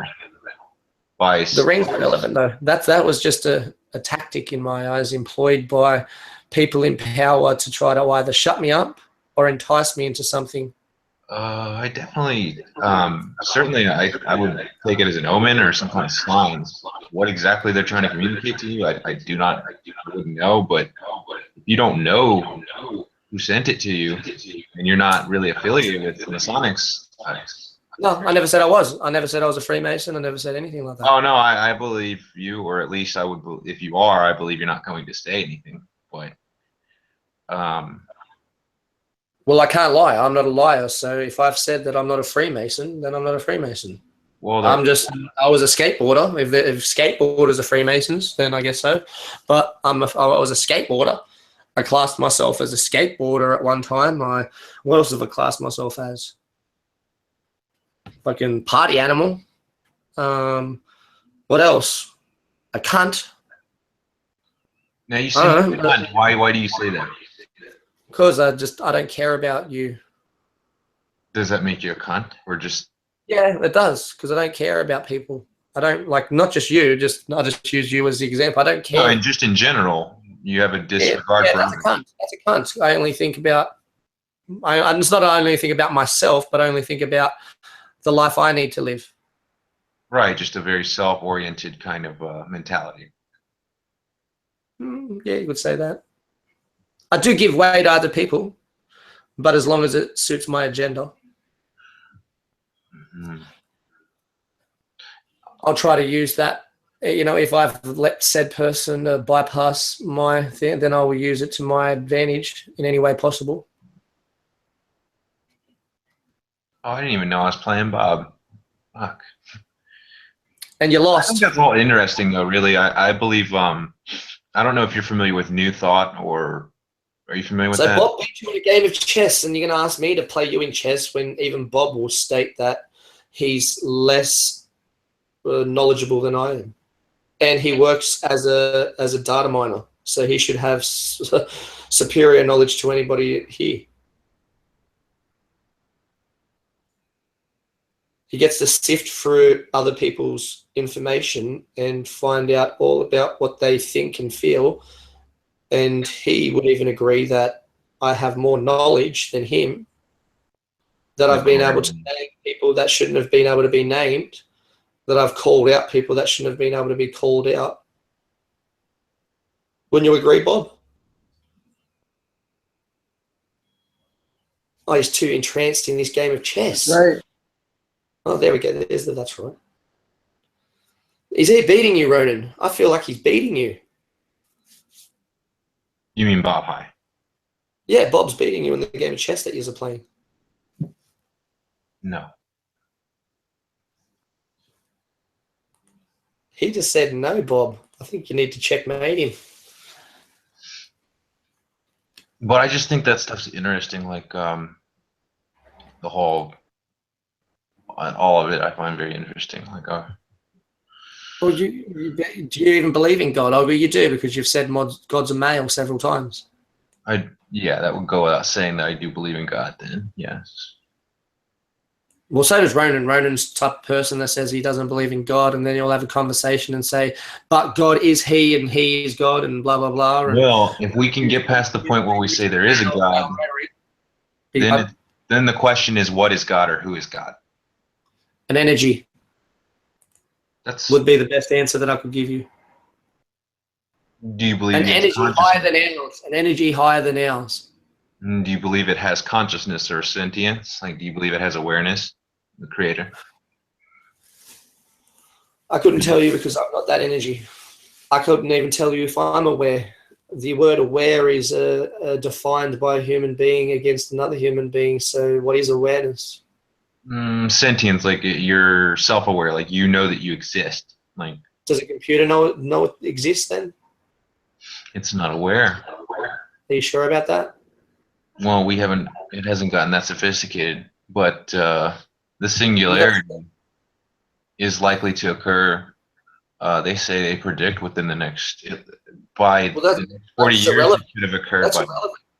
Whether it has emotions or whatnot, right now is a computer aware. I've got an Xbox Connect looking at me, and when I turn on my Xbox, if I move and whatnot, it's aware of, it shows up and it says that, it even pulls up my name. It's programmed. It looks at me and then says, bang, that I'm Adam, and then it pulls my gamer tag up and then it signs me in and whatnot. So isn't the Xbox aware? They can't learn. Oh, so that's a program that a human's made, so then therefore the human's aware, but the computer once programmed isn't aware of the things that it's doing that is an awareness. Not yet, but once it becomes aware, once it becomes sophisticated enough, it will become self-aware and it will be able to learn. Well, when it states I'm aware, that's when you will believe it. So it has to actually state. No, when it's able to display learning, then we will know that it is aware. When it's able to display actual understanding and learning. That's something really false right there, because learning is to be indoctrinated with something that is false. Just like the Bible. If you read the Bible the way they tell you to read it, you would be aware of the Bible's rhetoric, but doesn't make it true. I could be aware of your rhetoric if it wouldn't make it true. I fail to see your point.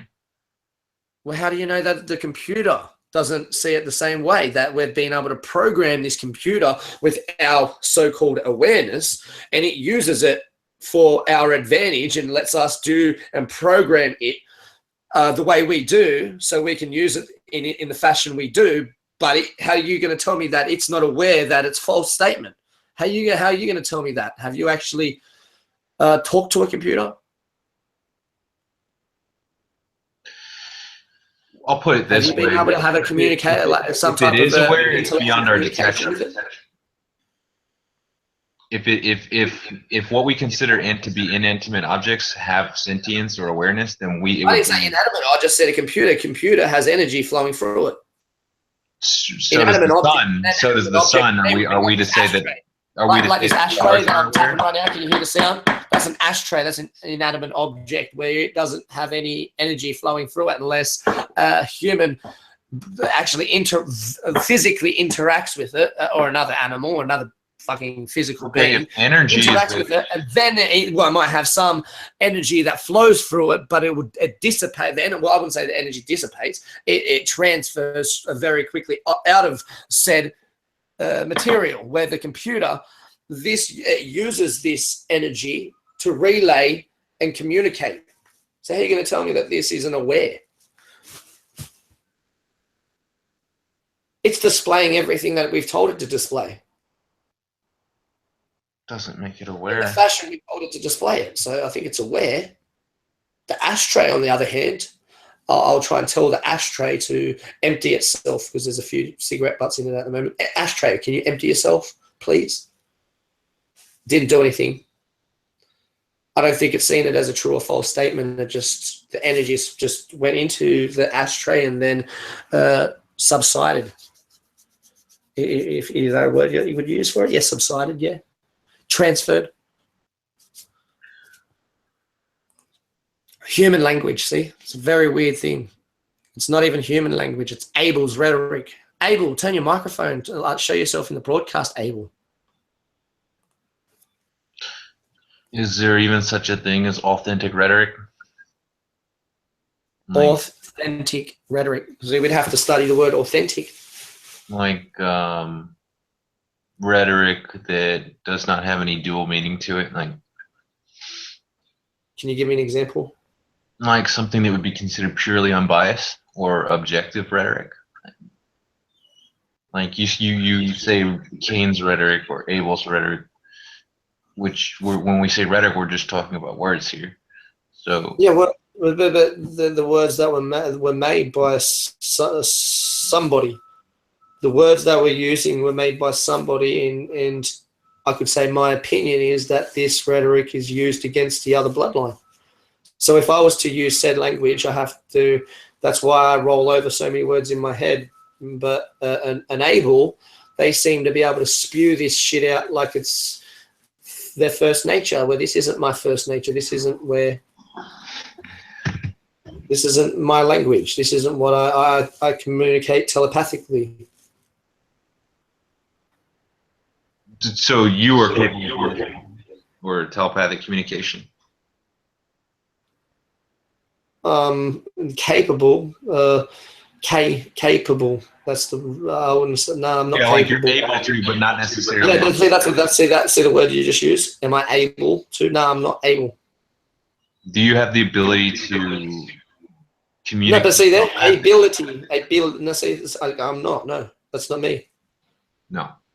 So you don't have that power. Yeah, I have that power. Yes, I have that power. That's what I'm asking. But I'm not able. See the difference? There's no double meaning. There's trickery there. I can only communicate telepathically with another Cain that is awake. All right, but I cannot communicate telepathically with anybody like me. I can only telepathically communicate with another Cain that's awake. I cannot communicate with another Abel. With an Abel. Can you telepathically with a Seth telepathically? I don't know. I've never really tried. I haven't really found somebody that stepped up and said that they are Seth. Well, for all intents and purposes, let's just say I'm Seth. No, well, we can't do that. You'd have to be from the Seth bloodline, and it would have to be a true statement. We can't do you hypothetically in a statement where I've already done it. I've already done it to Armando. I've said to him, would you be willing to call yourself Abel? And he said yes, as long as that he got chosen to be Jesus was a black man and he gets to be from a certain bloodline. And I said, yeah, I understand what you're trying to say, because that's you're just putting yourself in the same category that what I want to put you in, which was Abel's a liar, and he done so. And I put myself in the Cain category, but there's the Seth category that I'm unaware of now, and I've searched for it.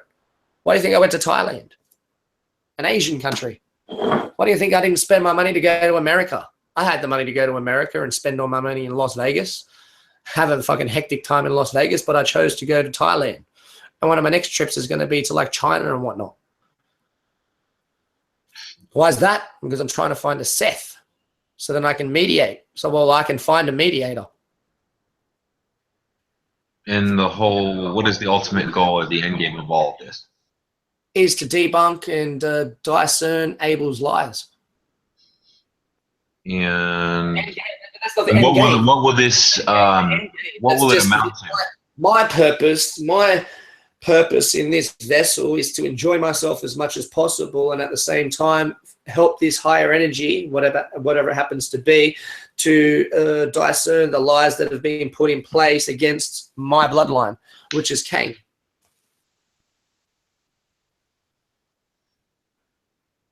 It's easy for the black man to say that they've been a slave, but what about the Irish?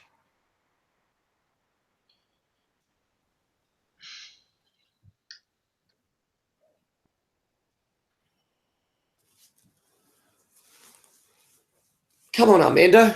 You like to use like jargon rhetoric, and now I'm here. You don't want to talk. You're letting like Tudor talk. You're letting CupFace. He's playing a game of chess.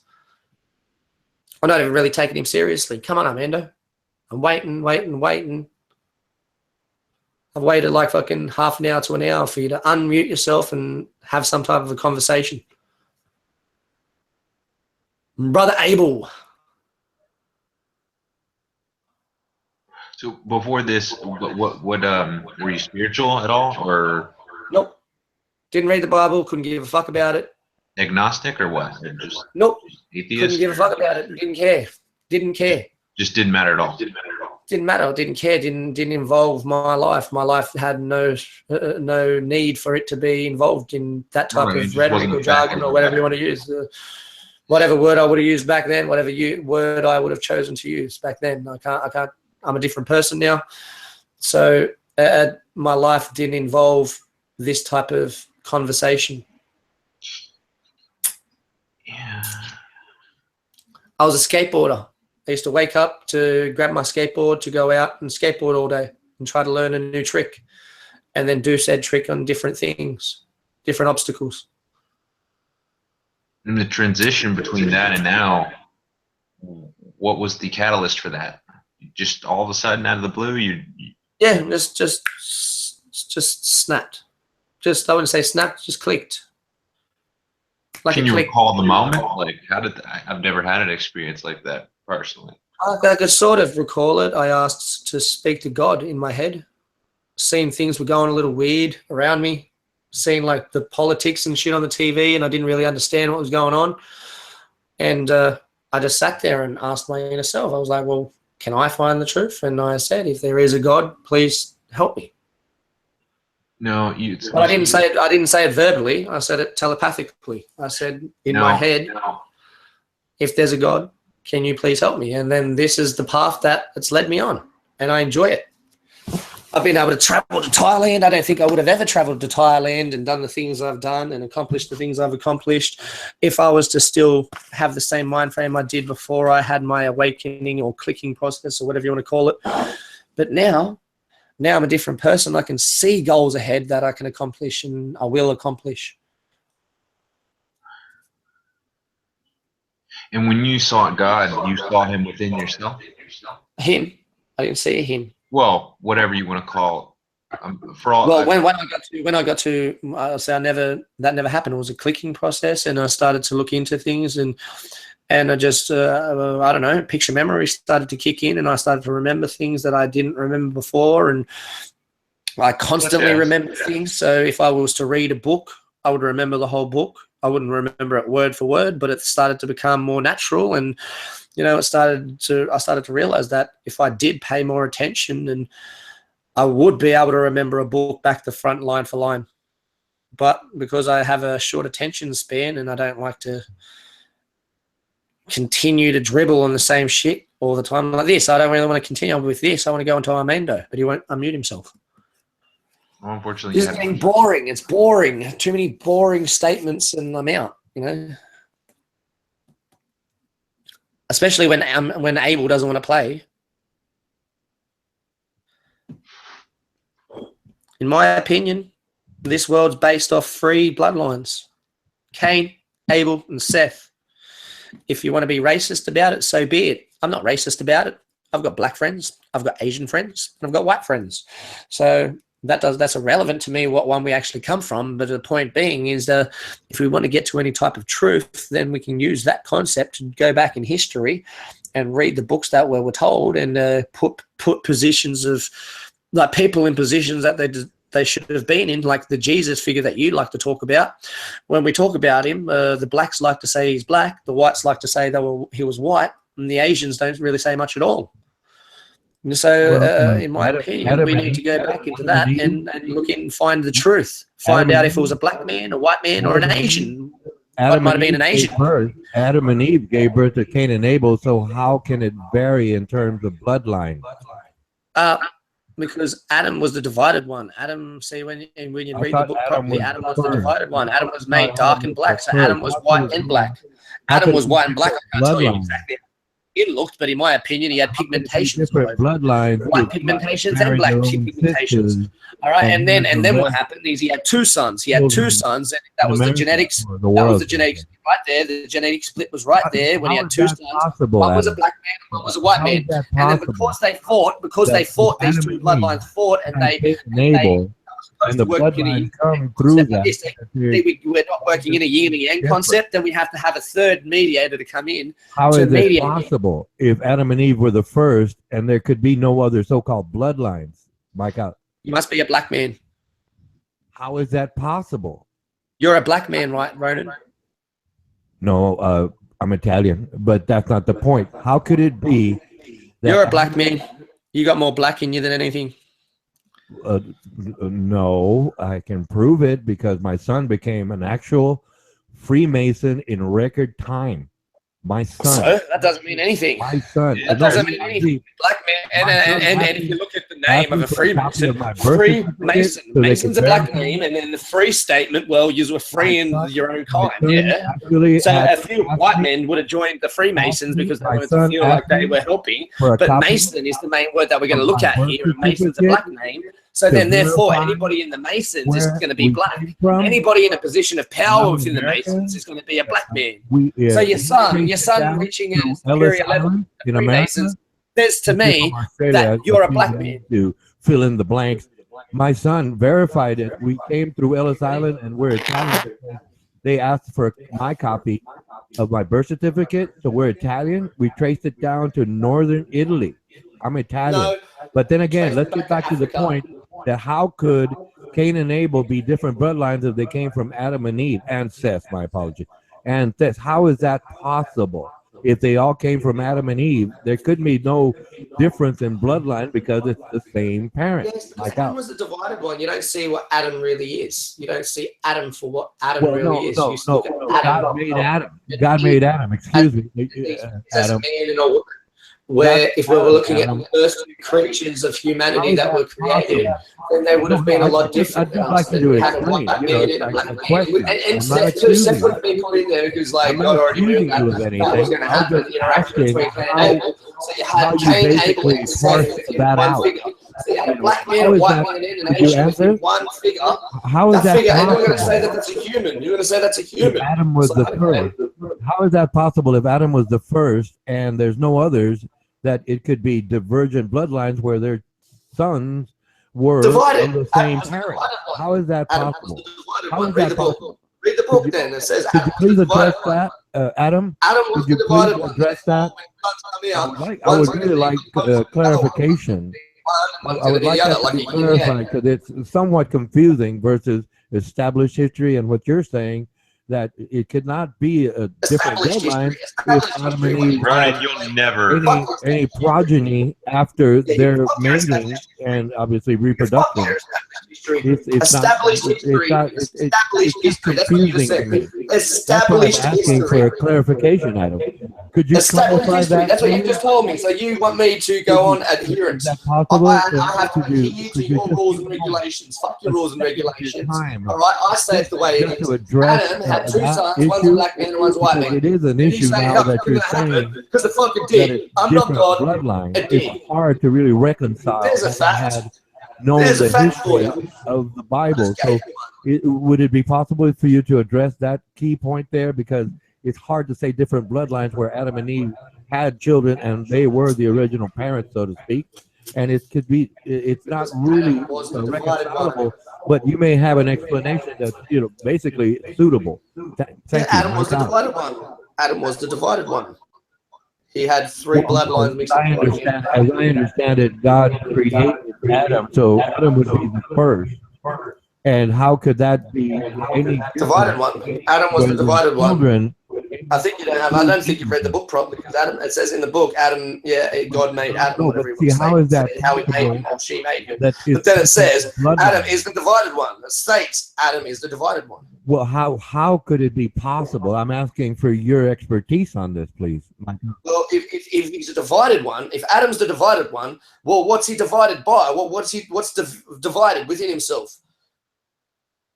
The light and the darkness, the white and the black, like I can keep on going like that and use metaphors, but the divided one. So he had two of something, or two or more of something, and it was divided. It was divided into equal portions. So Adam was a divided person with equal portions of whatever it was divided amongst. And when he had his children, well, they only took they only took the roles of division that it was. It was like a peace sign. You know what I mean? It's like a peace sign.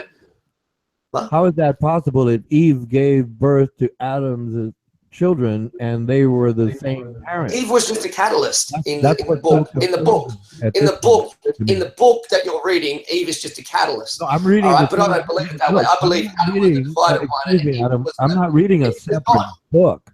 Out of respect for their position, I believe Eve was God. I believe Eve was God, and Adam was the divided one. No, out of respect for their position, I did read their book. Where did Eve come from? Eve was just miraculously made from a rib. I believe that I did read their book, and nowhere in there does it say that another person. Adam's a divided one, like a peace sign. All right, and he had three sections to him. He had three sections. Adam's a peace sign. All right, this is how I look at it. Adam's a peace sign and Eve is God. And what happened was Eve just took the three that was Adam, the divided one, and then made them into Cain, Abel, and Seth. Yes, but it was the same parent. Same parent. No, because you believe Eve was a wife. You believe Eve was made from a rib that then had three kids. I don't believe that. I believe that Eve is God. I believe that Eve is God. I believe that Eve is God. I believe that Eve is God. At the dawning, Eve, from Eve. So when the sun when the light and the darkness are interacting at the most crucial time, Eve, that's when the division happened. I think you're confusing my words. No, out of respect, I read their book. I don't agree with what their book says. But you haven't read the book because you haven't stated the whole time that Adam's a divided one and you can't understand or comprehend what I'm saying right there when I said Adam's a divided one, like a peace sign. Like a peace sign. If you want to get symbols, because we're going to have to use symbols now because it's too hard for you to use words. So if you just get a peace sign up, for clarification just get a peace sign up for me, Ronan. Whereby the book says one thing and you're saying Rocky Balboa. You're positing a different scenario. That's where the narrative really doesn't actually conclude for one point or another, and that's why I must be from the fucking bloodline of Abel. Your position and what that book said. Remember, out of respect, I read that book, but you read Abel's book. You read Abel's book, and now you're going to gibber it off to me like it's truth. And I'm sitting there saying that book was written by. I think that likely because it all came from an original source. And then you're saying you can't say that because of this and that. You have to tell me how this is true based on the story that we're reading out of the book. And I'm saying, dude, all right, now we're going to have to use symbols and signs and numbers so that we can dissect together. And I'm giving you one symbol that you can go off, and the symbol is a peace sign. If we use the peace sign, address that issue, is there any? I am. I've done it.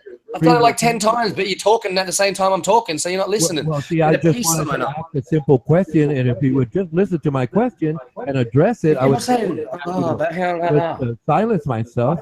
Would you just address that one key point? I was just asking. Since the book says something, and out of respect, Adam is the divided one. Based on the book, you're statement, factual statements. You're saying that Eve got made from the rib of Adam, and she's an inferior being. You're saying no, sir. All women would have come from the bloodline of Eve. All right, so then therefore they all come from Adam originally. All right, so then we can all originate from just one person. That's what you're saying, but I don't believe that. I believe Adam was an energy. I believe, see, you're talking over me. I am addressing it, and all you're doing is saying the same fucking thing that I need to address your shit, so shut your fucking mouth, all right, you dumb fuck, and listen. Stop opening your dumb mouth and listen. You're reading the book literally. You're saying that fucking God made Adam, and then apparently God dragged the fucking rib out of Adam and made Eve, and then she's an inferior being now. So when we go to this day and age, any female that's around, they're inferior because they come from the rib of Adam, a man. All right, so you're in a chauvinistic fucking realm right now. That's what your head's in. You're in a chauvinistic realm yourself. That's why I can't communicate with you, because you do not see how this is actually supposed to be looked at as a symbol. Adam is a symbol, like a peace sign. All right, so if you get the symbol up, which is the peace sign, all right, and you put it into context, that's Adam, and it's 3 parts, all right, then Eve is God. I said that several times. Eve was not made by a rib. That's a chauvinistic tactic taken up by males so then they can put themselves on a pedestal above females. All right, that's why I believe personally that God is a female, because it was Eve that created life and split Adam into 3 parts, all right, and gave him 3 children, which was Cain, Abel, and Seth. And if that doesn't answer your question, then I don't know what will. All right, because if you want to go back into in the beginning, God created the heavens and the earth and blah, blah, blah, blah, blah, blah, you're reading it in a chauvinistic way, and it's never going to be discerned.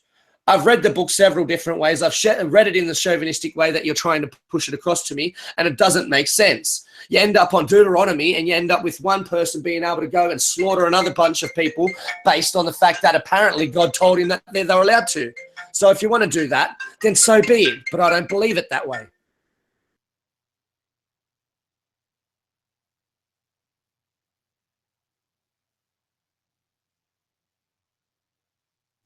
May I be allowed to ask my questions now? Adam? Hello? He's on a phone call, I imagine. Oh, well, I guess I won't be able to ask my questions. My God.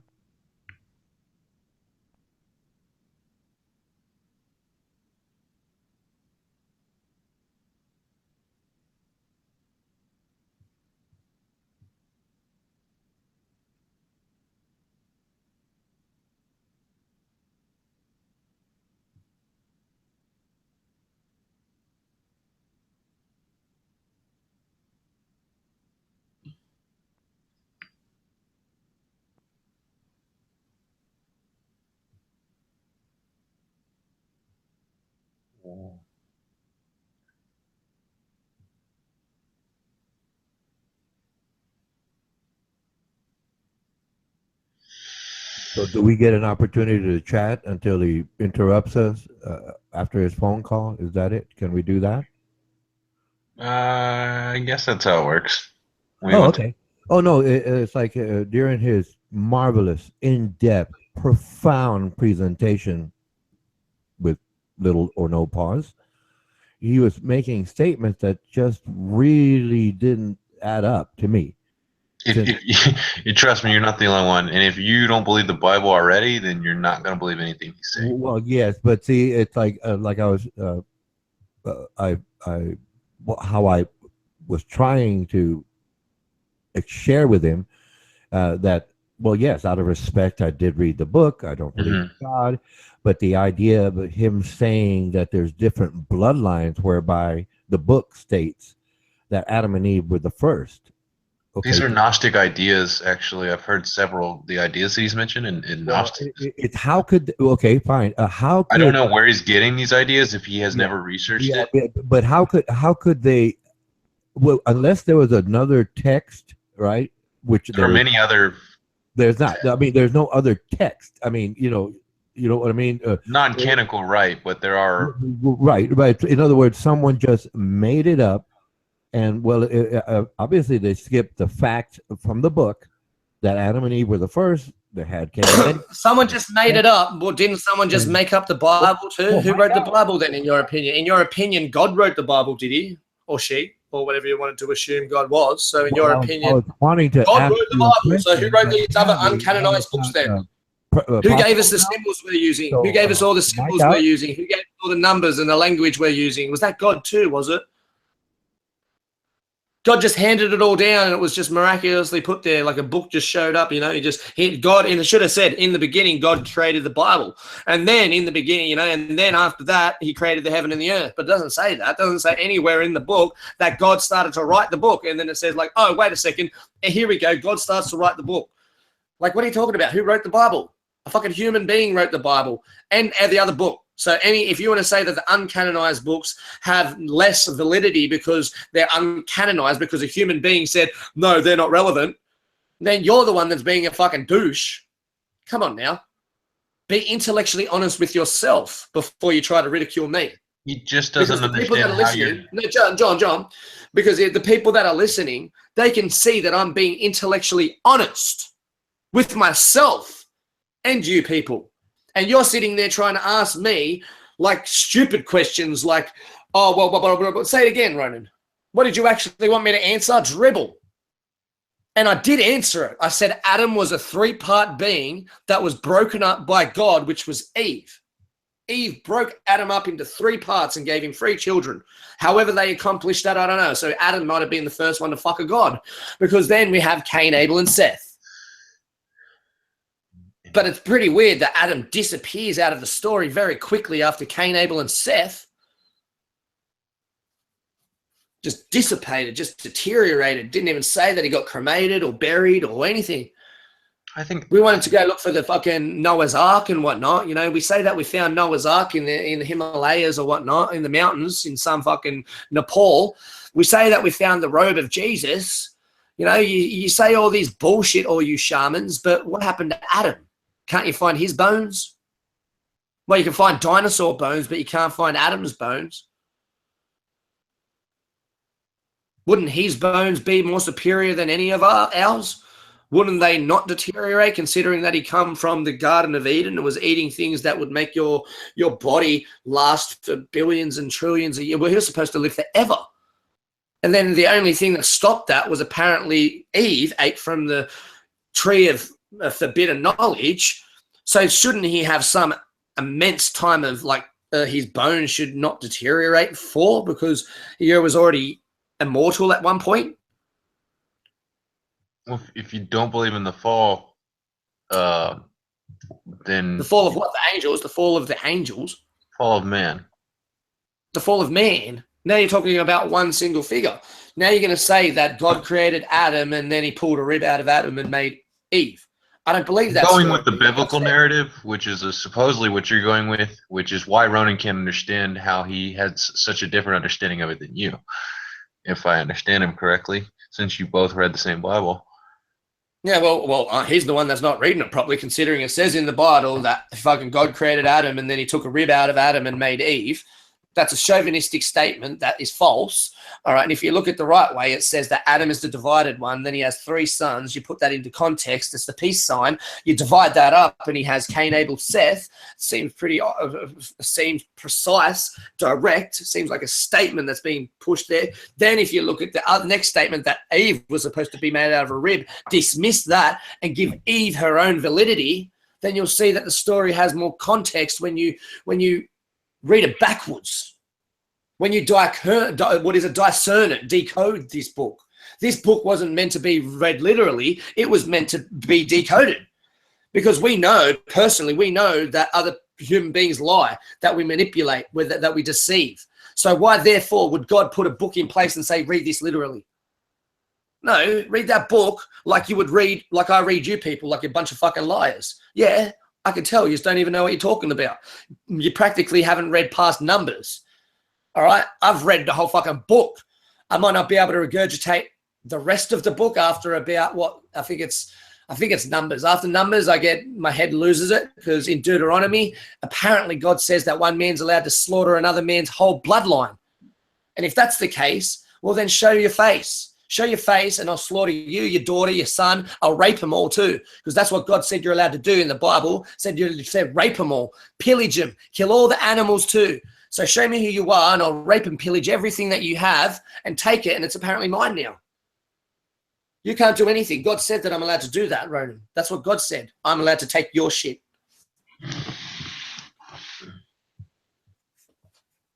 See, you like to say that I'm psychopathic. All right, when all I do is read the books that you're trying to regurgitate to people in a different way, and you don't like it. Because I can turn everybody that you've turned into a fucking Christian or a fucking Catholic, I can turn them into my soldier and make them pull the gun on your fucking head. So you better watch out what you do with this fucking rhetoric that you're using, all right? Because somebody like me is going to come out there eventually, and we're going to turn everybody that you've turned into fucking a docile sheep. I'm going to make them a fucking vicious fucking soldier, and they're going to pull the trigger, all right? And they're going to stick it up your daughter's cunt and fucking blow her. Then you have your fertility rate right there. Is your daughter fertile when I fucking stick a gun up her and shoot her? Is she still fertile? Can I still fuck her then and breed with her? You dumbass fuckwit. You want to have a fucking war with words? Why don't you just show your face and we'll see how quick the war fucking ends? Dumbasses. In the beginning, God created Adam, and then Adam fucking got a rib pulled from his stomach, and miraculously it didn't have no stitches or anything. He just healed up miraculously when he had a whole fucking body part pulled out of him, and then this woman was made from this body part. Oh, we can accept that because God's all fucking, God's everything, and God can do whatever they want. No, it doesn't say that God can do everything. God is all powerful. God is good. God is great. It doesn't say he can do everything or she can do everything. Says Adam is the divided one. It makes statements right there. Adam is a divided one, and then he has 3 sons. Sons, 3 energies that come from him. So if we look at the statement that was said beforehand, that he was a divided one, and put it into a symbol, what symbol would that be? A peace sign, all right? Because all parts are even. So then you take the peace sign and you separate it into 3 different beings, Cain, Abel, and Seth. And then you fucking look at the rest of the statement that apparently Eve got made by his rib. Dismiss that and give Eve her own validity. That's the problem you have, Ronan, is because you don't want to go and make up the story for Eve, where I'm willing to. I'm willing to say God is Eve, because you chauvinistic fuckers want to sit there and say that male made another male and then took a rib from the male to make a female. I'm going to turn around and say, no, God, a female, made a male, which was just 3 parts, and then fucked it up and made it 3 different beings. And you've come to this insight through your miraculous gift of discernment. Well, it's better than yours. I'm just asking. We've read the same book. We've read the same book, and I can regurgitate it the way that you can regurgitate it. I can regurgitate it the way that Armando regurgitates it. I can regurgitate it to a Muslim the way a Muslim wants to regurgitate that book in hatred. All right, and then I can regurgitate it in my own fashion, in my own way. What have you done for the book? So if we were to continue the writing of this book, you'd have nothing to offer. You'd have nothing to offer. I wouldn't do that. Because you're not here to continue history or continue what would it be, knowledge. All right, you're here to play a game of chess and lose. Well, that's why you won't play me, is because you don't want to lose. No, but I've told you several times, you're playing the chess game and you're pretending you're a rook, like you're playing as a crisis actor right now. You've taken the position of a rook when you're actually a pawn. And I've said this several times. I can't play you at the moment until you step out of the, this figure that you think you are and step up to what you really are. Don't get me wrong. In my opinion, a pawn is better than a rook, because once the pawn reaches the end, it gets to become a queen, which moves any which way. Well, chess analogies aside, I'm just a sinner like you. You're just a what? A sinner like you. No, because apparently I'm the first sinner. I come from the bloodline of Cain, so apparently I'm the sinner and you're not the sinner. I'm the sinner. Everyone's a sinner.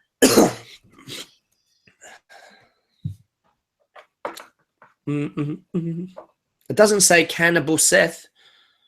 Like we're only sinners because we're cannibals. So where's Seth in this? Seth's not a sinner. Every man is a sinner. You sure about that? Every man? What about every woman then? Every man and every woman is a sinner. I don't believe that. I believe we're born into this world. I believe we're born into this world naked with no sin, and then we're indoctrinated to participate within sin. And in saying that, I believe that when we perish from these vessels, our energies go, and where we face a so-called judgment of sorts, however you want to word that. And I believe that if you're knowledgeable enough, that you can use that to your advantage and say, I was unaware that that was a sin at the time. Then after I realized it was a sin, I didn't participate in that said activity. So I believe that the sin it originates from the Abel bloodline, and he's trying to make the rest of us sinners as well, because they can continue to come back and play out the same role to try to get themselves like to get them, what would it be? What's the word?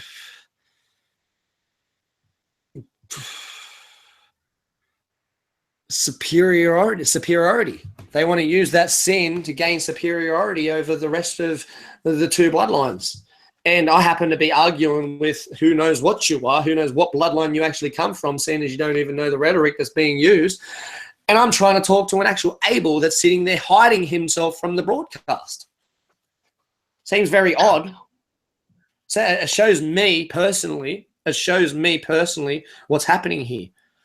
Like I said, 3 Seths and an Abel. And you might have a bit of Abels within yous. You know what I mean? It seems like you probably had a bit of black man fucking within yous, considering that we've been able to like interbreed with each other. Like Seth is the medium. Abel is able to breed with Seth. Cain is able to breed with Seth. Once Seth has breeded with those two, a Seth, when I say that, one of the bloodline has breeded with either of them, then a Cain Seth can breed with an Abel Seth. So the only way that you can be white and black is if you fucked a Seth in between. Right, according to that line of thinking, yeah, that would make sense. Mm-hmm. You're saying the Seth and the Abels, they can't procreate unless they have DNA of Seth. Yeah, that Cain and Abel cannot procreate together, yes, unless they have the DNA of Seth intermeeting. So you will never get a pure black man mating with a pure white woman. That just wouldn't happen. All right, what would have to happen is the black man would have to get with a Seth, a Chinese lady, and then the Chinese lady have babies, and then the white person then interact with the Seth Abel baby. That's how I see it. And this day and age, and where we are right now within human people, there's so much interbreeding, if you want to call it. We've been able to interact with Seth so much that the DNA spreads so wide. But you can still see that there might be some pures that are still left. And it seems very odd that they always say the same thing. You've got the far-fetched black people and you've got the far-fetched white people, but you've got the placid Chinese. The way I see it is everyone's on the equal playing level. Everyone's on an equal playing level as everyone's a sinner. That's the way I see it. And I don't believe that. I believe the sin is just a word that's pushed across and then we all feel guilty. No, I believe it's I've sinned, but I'm not a sinner. And I didn't repent of my sins or anything like that to make it so I'm not a sinner. It's just I've sinned. That doesn't make me a sinner. It doesn't mean I'm going to repeat. I've sinned, and then once I learned that that was not right to do, then I do my best not to do again. And when I do my best not to do again, I usually don't do again. And that's good. But however, there are two types of sin. And then I realized that was a bad thing to do. You'll notice I'll never kick you in the face again. Like when Armando crying to me like all today, please don't snipe me, please don't snipe me. That wasn't me sinning. I'll still snipe you all because I don't see that as a sin. I just see that me being friendly to Abel. Yeah, I don't think everybody would see it that way, but if that's what you say, you can have your opinion. What you want? Like I said, opinions are like assholes. Everybody's got one. And Caleb, don't ring my phone again. I can get that phone call traced, Caleb, and if I take my phone to the police station and let them trace that phone call, then it's going to come up to your phone, Caleb, and you're going to get in trouble. So I wouldn't call my phone again, Caleb. Would you consider yourself a paranoid person or just aware? No. I'd say I'm more aware than you are. And you know it too. Come on now. Apparently, you're supposed to be this figure that knows all about the Bible, and you play chess, and you're supposed to put yourself on a pedestal. Well, you do. You put yourself on a pedestal all the time. No, But yeah, take me off the pedestal. I'm a sinner just like you. The story that we're talking about. You sit there and talk to Armando about the Bible, and you just take it literally. That's all you do is go back and forth on the statement that's written down in the book, where I haven't actually said the word that's written in the book, even though I can. I've got a Bible right next to me, so I can sit there and open it up like Armando does and say, like, in the beginning, God created the heaven and the earth, and then I'll get it out. So here we go. Let's go to the fucking. Let's start reading it. Yeah, I could do it like he does it, and say, like, in the beginning, God created the heavens and the earth. The earth was without form and void, and darkness was on the face of the deep, and the Spirit of God was hovering over the face of the waters. Then God said, "Let there be light." Then there was light, and so God saw the light, and that it was good, and God divided the light from the darkness. All right. God called the light day, and the darkness he called night. So the evening and morning were the first day. Then God said, "Let there be a firmament in the midst of the waters, and let it divide the waters from the waters." All right. So I could read it like that, and then we could go back and forth on what it actually said. But what I've done is I've read you the story in its complete, like into a certain point, completely the way I would interpret it, and then asked you to tell me your opinion on that. And what you've done is you've taken the literal context of the Bible and try to use it against my story. And it's like, well, you can try to do that if you want. But like I said, the intellectually honest people that are listening would have actually researched and looked into what I've said, Cain being a bear, Abel being a bull, all the etc. that I've come along with too, and realized that I have a lot more to offer than you do. I'm not here to offer anything. I'm just That's playing. right. That's what I mean, is you're here to play a game of chess, but you're only going to lose. You're already on you've come to lose. Well, how can I lose if you don't play me?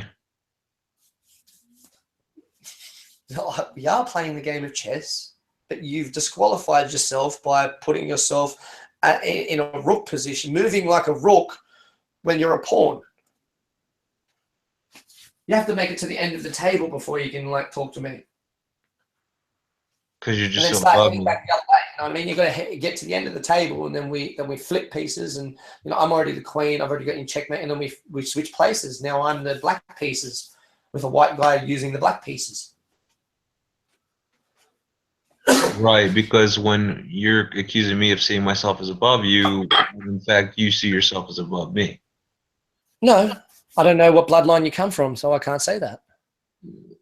If you're from the bloodline of Cain, you're equal to me. If you're from the bloodline of Abel, you're my brother. You're not. There's no. You can't class yourself as equal or anything. There's no comparison. You can't compare the brothers because one had one job and the other had another job. They had two different jobs to participate in. And then there was the third brother, which I'm not too sure what his job actually entails. Seth. If we look into the story and realize that it's been written by Abel, then Seth never really got. We haven't been told what Seth's job is because Abel wrote the story and Abel was writing the story to suit his own agenda. And then we're saying that Abel, Cain, and Seth are all males based on the fact that Abel wrote the story. Based on the fact that somebody, a human being, wrote these stories. We know human beings are liars, and we're gonna just literally take this. Yet we know. You got Donald Trump in a position of power in America, and he's a fraudulent motherfucker. So we know that the world's run on fraud and lies, and you're going to tell me that I have to read the Bible the way that you tell me to. No, I can't make you do anything. I can simply disagree with you.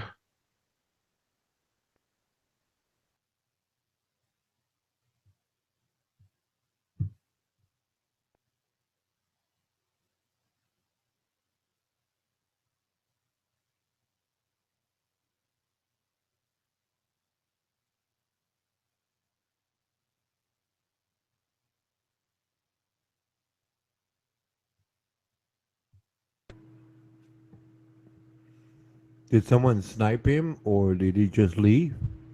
Oh, he left. Maybe he's having technical issues. Don't know. Well, I really miss his joyful banter. It's unique.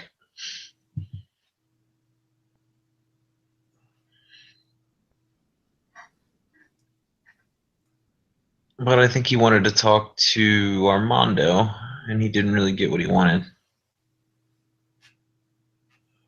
Oh, so Armando is letting us suffer him, eh? Well, he wanted to talk to Armando, but Armando wouldn't oblige him. So, and he really wasn't getting anywhere with us, since his whole purpose was to indoctrinate or persuade us to his line of thinking. Since he believes he has that power to do that, but I guess that didn't work. Apparently, it's not working. Yeah. So maybe he's taking a different approach. Oh, so that's his new leaf to come up with the same pointless rhetoric in a different fashion. I really don't see the difference, but anyway. Just repackaged. Oh. Another year, a different angle. Oh, okay. I get it.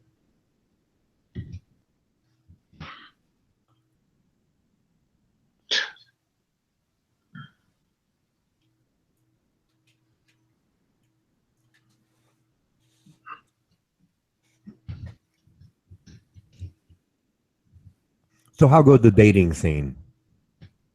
I'm single right now. Don't know if that'll change anytime soon, but taking a break from the dating scene right now. Trying to get some perspective. Yeah. You need to, like, you can't get right back into it if you haven't figured out what you just accomplished or not accomplished. You have to like relax a little bit, reassess, what went wrong, who did right. You know the deal. Yeah. Oh yeah, I've been there, done that a few times. I'm not like, no, I was more a workaholic than I was a Lothario, if you will. But no, it's like, yeah, I understand it because, well, I had employees, right? They had, multiple relationships, multiple employees, male, female. So I got kind of like the idea of how it goes. So yeah.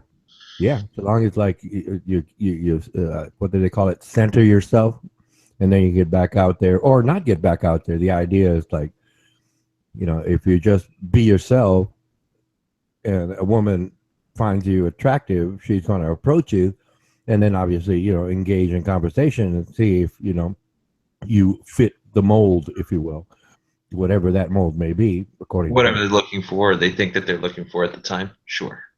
Yeah. But then again, it depends on how you want to address it. If she's just there for the fling, if you will, so long as the both of you make that clear early on, oh, it's okay. Hey, it's going to end soon. Go from there. And if you find out if she's going to, well, want a long-term relationship, oh, that's when you have to start, Right. You should understand what you both want out of it. I think I agree. Because you may not want the same things. That's why communication is so important. Yes, very important.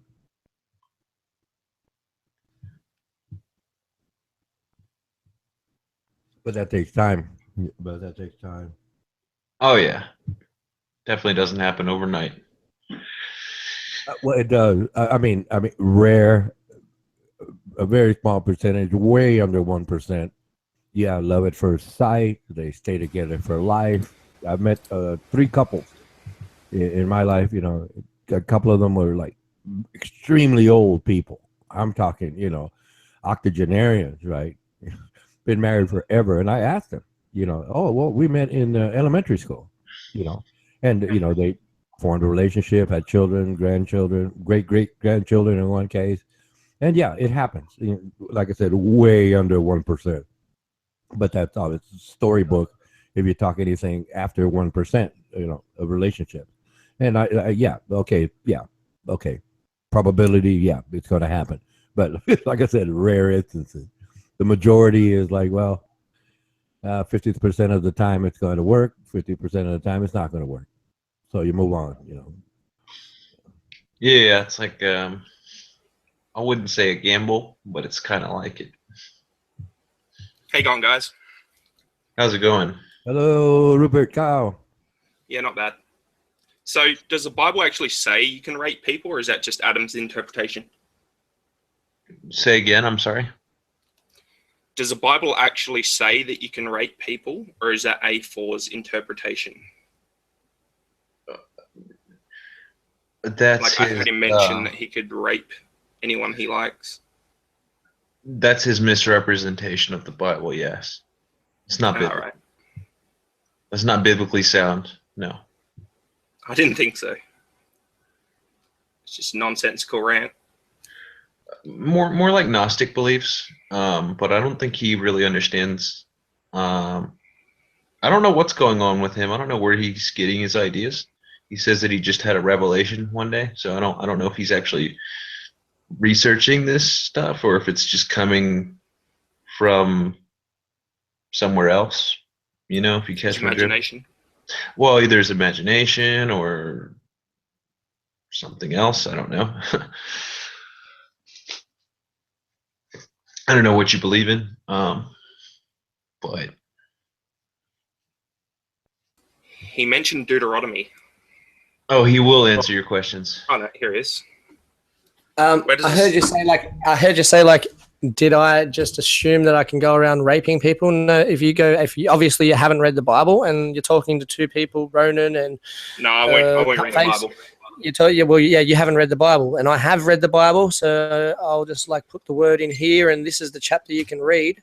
Just read that one. You don't have to read the whole Bible. Just read that one, and by the time you get into, say, what would it be, halfway through that chapter or whatever you wanted to call it, you'll realize that it says in the book that God says to a certain person that if he goes through a certain land and rapes and pillages and kills everybody within that land, he can have the land. All right, so don't tell me that I'm misinterpreting the book when I'm just reading it to these people literally like they like to read to everybody else. They like to tell everybody that to read the book literally. Does the Bible say that you should take the Bible literally? Well, they're the ones saying that. At what point does the Bible say that the Bible should be taken literally? They're the ones saying it. They're saying that I have to take it literally, that I have to assume God's a God because they say so, that I have to assume that Eve come from the rib of Adam because the book says so. So you're stating these things and then you don't listen to the rhetoric that these people are actually using. So like I've said, if you wanted to read just that part there, you don't have to read the whole Bible.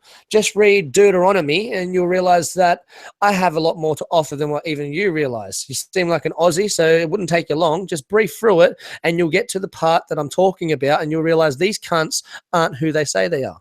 Peace out, brother. All right. I wanted to ask you some more things, but if you want to leave, that's cool.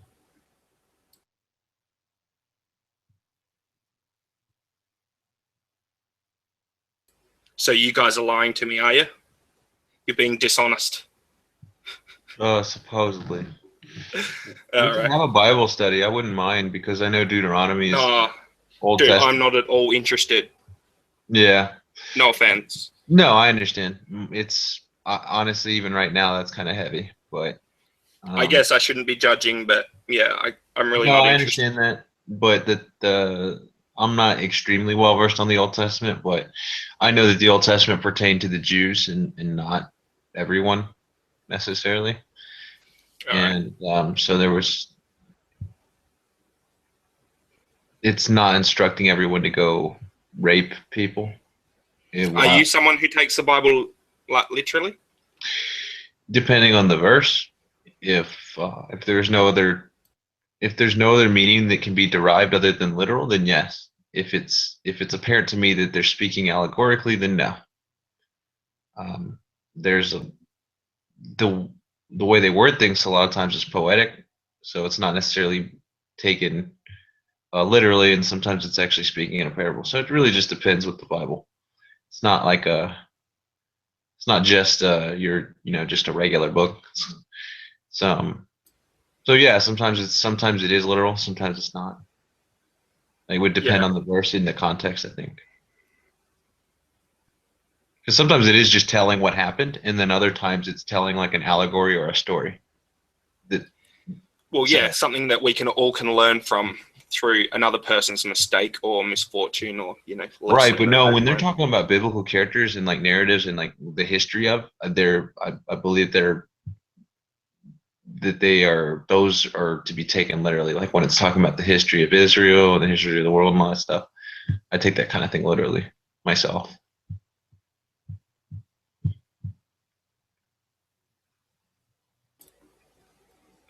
Like I said, I've never read it, and I've grown up in like a non-religious family, I would consider it. And to me, every time everyone speaks to me about it, it sounds like utter nonsense. It does. From a non, I try to be respectful of people that do have beliefs. No, I've been there. I've been there, and to me it didn't make any sense for a while, because it's literally talking about things that like supernatural things that would defy what we know to be as reason or reasonable. Like when it's saying Jesus was doing miracles, we don't see people doing miracles these days. But so I mean, that kind of it's not just that, it's the amount of religions as well, and then all the different possibilities of things, right? Yeah, and the implication that some of the things in the Bible, that are considered literal, well, to a lot more people, don't sort of convey into reality, like you were saying. Yeah, it's strange, man. Whatever's going on is very, very, very strange. I don't know. I think religion's been going on for a long time, hasn't it? Yes, absolutely. And it was used to unite, humanity. If a tribe across the river holds up a symbol of the same, you can share the same belief and maybe not attack them. It sort of brought unity in the past. I think people have used religion to consolidate power. I think religion now is a bit outdated for the modern world. All of its stuff just doesn't sort of fit into the modern type era. People have chopped and changed it so much that it's their own anyway. So they've turned it into their modern way they want to see it. Yeah, I've definitely seen a lot of things. Just about every sort of deception you could conceive of, I'm pretty much seeing it happening.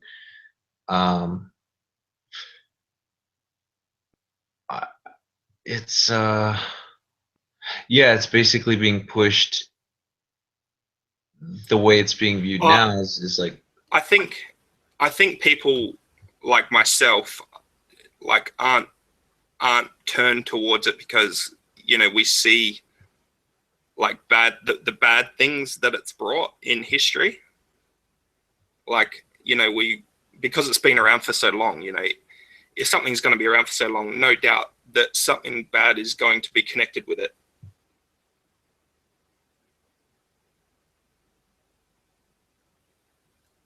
But yeah.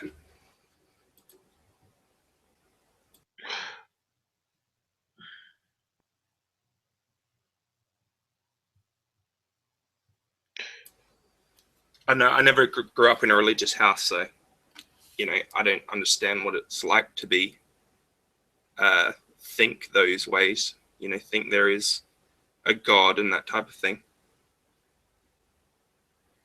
Yeah, I've come across all kinds of different people. So I mean, everybody comes from different backgrounds and everything. God is a personal kind of a thing. Like he's it's not just like a book or some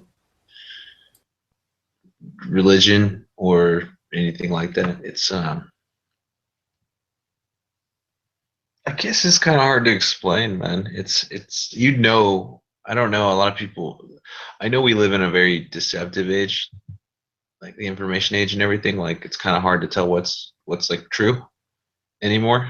Like, and Yeah, you can't rely on your own senses to determine what is true or not.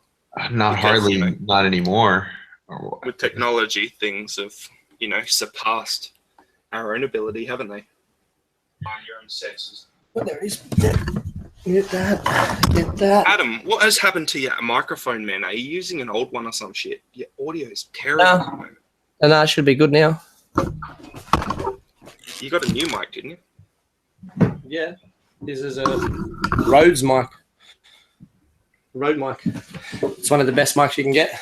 That's just when I unplug my mic, it goes shit, and then when I plug it back in, it goes better again.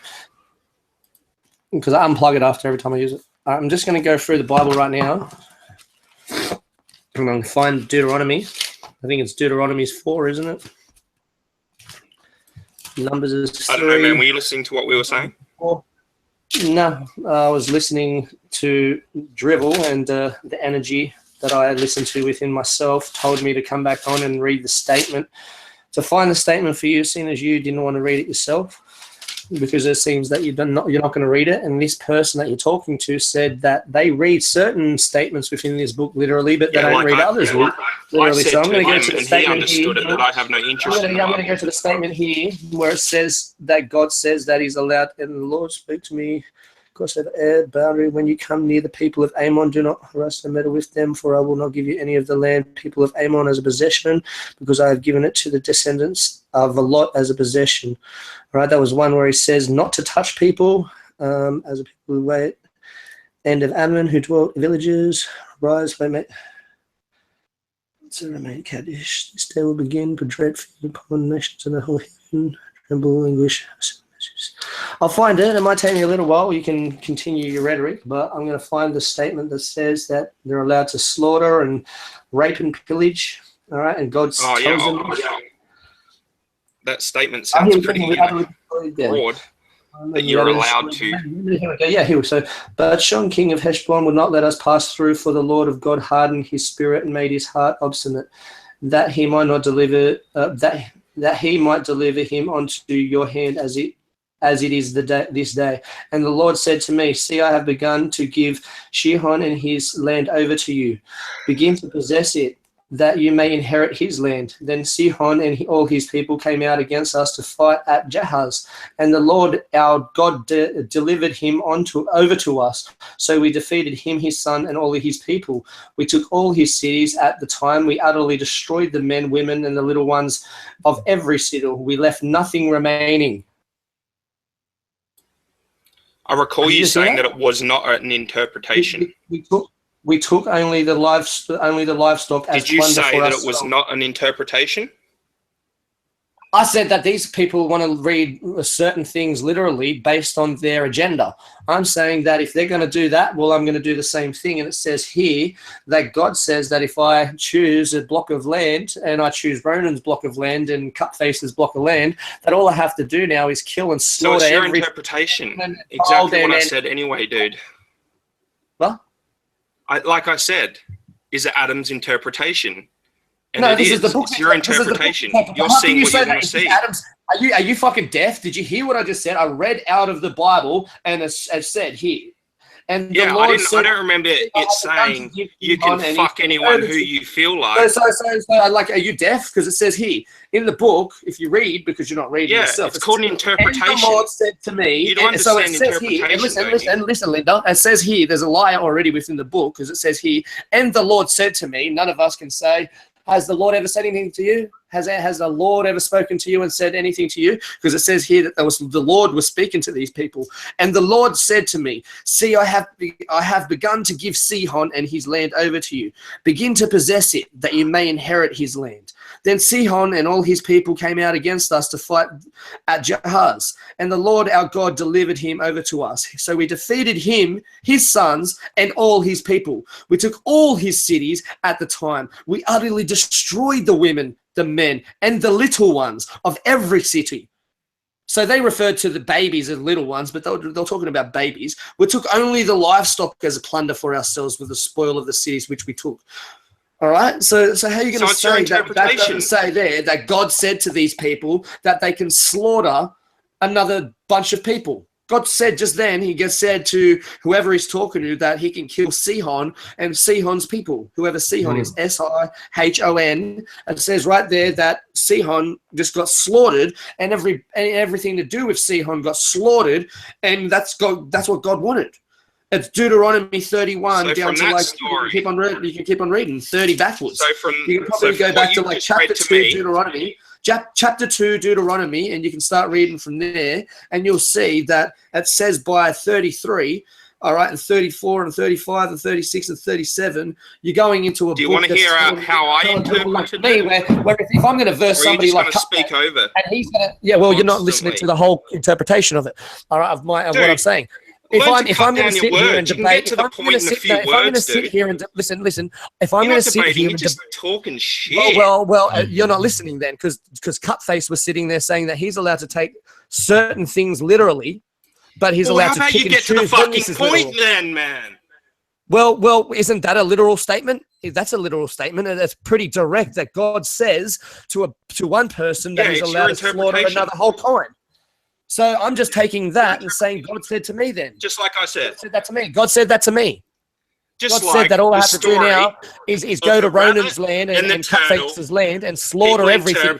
Rape his women and children, slaughter everything. All I'm allowed to keep is the cows and my interpretation. The livestock. The only thing I'm allowed to let live is the livestock. So then I can use the livestock to, like, maintain the people that I move in, that so is that story referring to God allowing to rape or man? Yeah, it says the Lord. God or man? Lord is the God. That says the Lord. The Lord is the God. So are you a God or a man? No, it says, no. God says to a man in the book, this is how it says, God said to me that I'm allowed to slaughter you. That's what the book is saying. That God said to somebody, so somebody, whoever's writing the book at the time, all right, they have been received a message from God, and as they're writing it down, it says, and God said to us that we can slaughter the people of Sihon. I've tried to interpret it. I've read it to you 3 times now. There we go. I tried to interpret. So what you need to do now, is instead of listening to people like CupFace, instead of listening to people like CupFace, instead of listening to people like CupFace that tell you that they can read the book and they've only read a little bit of it and they can interpret whatever they want out of it and they can pick and choose, and I give you an actual chapter. And then I give you the verse, and I read it out for you because you're illiterate. And you said, I've read you the verse as well. And now you want to just dismiss it because it doesn't suit your agenda. All right, because I've just proven you all wrong and made you all look like fools. Because in the book it says that God allowed one man to slaughter a whole village and rape and pillage it.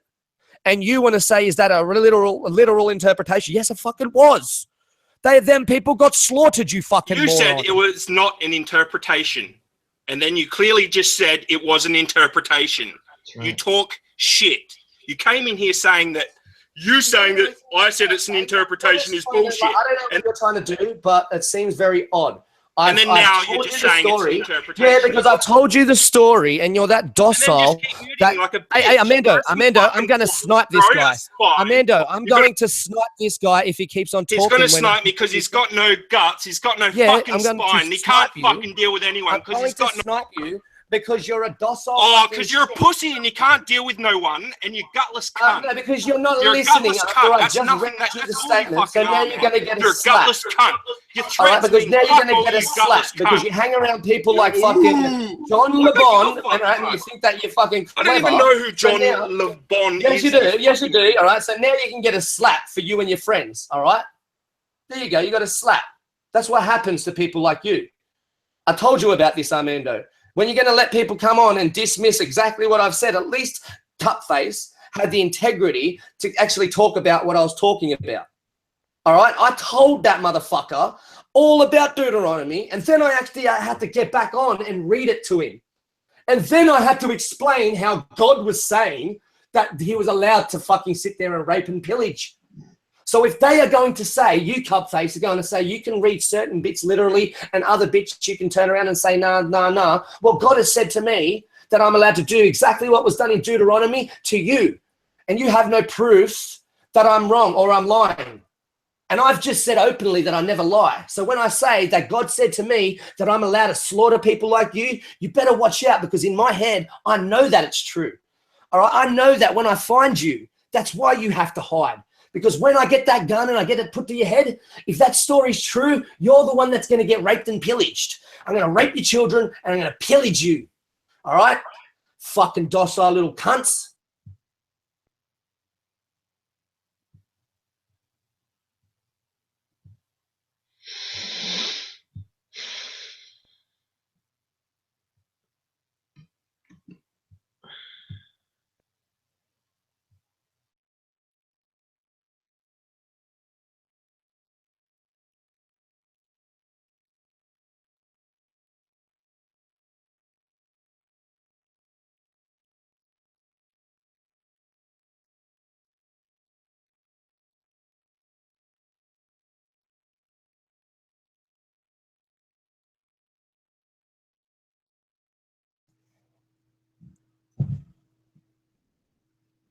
That's right.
Hey, Bob, how you finally wake up? Is that it? What's up, Ronan? I was in a class. I was teaching a class, Ronan. Oh, no, I was just playing with you, man. As I recall, you had classes around this time or sometime, various times actually. And I'm just playing with you like the other day when you asked if we heard you snoring. Oh. That's right. That's right. That's right. Now I'm just trying to finish Tootie off in this chess game. Oh, cool. Cool. Well, you didn't miss much. That guy Adam Dwyer was here. Wouldn't he wouldn't let me get a word in edgewise until this other guy Rupert Cow, I think it was, came in and they started shouting match, man. All sorts of fun, sparks everywhere, man.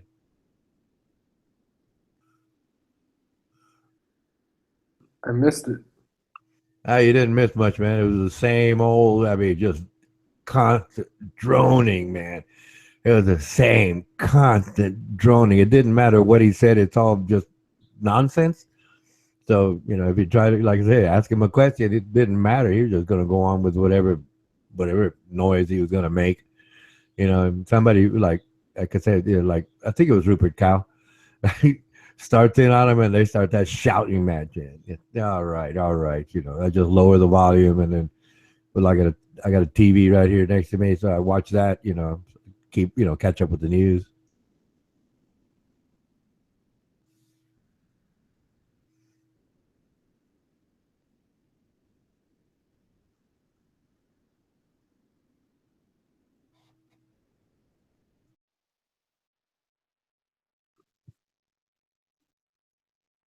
So everyone dipped out of here, huh? Well, I think a couple of them sniped each other simultaneously. I'm not sure, but yeah, they're all gone. I was just here enjoying the text chat.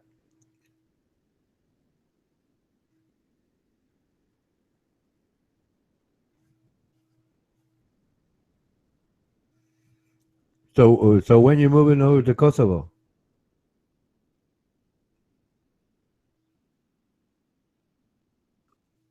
Tomorrow morning at 6 a.m. 6 a.m. Huh? Bags are packed, ready to go. As the song starts. Bro, Ronan, I got so much shit I got to do today. I got to return my router box right now to the cable company.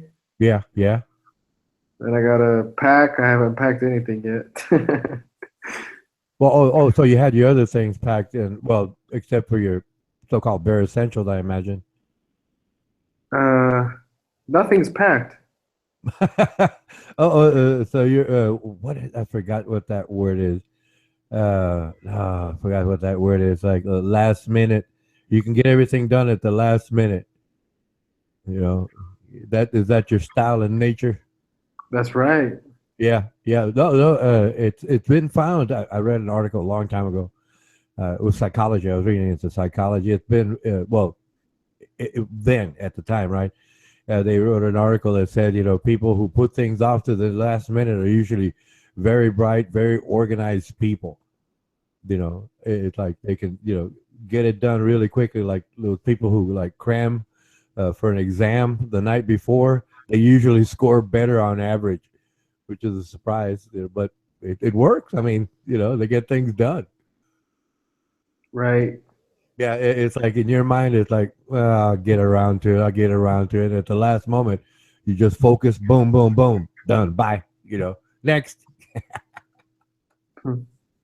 Yeah, a lot of people. I don't remember the exact. No, I usually go on this mode where like, I get focused and I can finish something really quick. So. Oh yeah. Like I said, it's indicative of very bright people. Just wait till the last minute. They get things done. That's right. That's right. Unlike people like Fox G1 can't ever get anything done because they don't know what they're talking about in the first place. Fox G1, he actually Not only does he not get anything done, but he goes backwards. Like he Oh yeah, he regresses. He regresses. Things get worse. Yeah, because he can't remember where he came from in the first place. Yeah, I know. Well, he earned his. I mean, he earned his moniker. You know, Fox G1, Fox G1.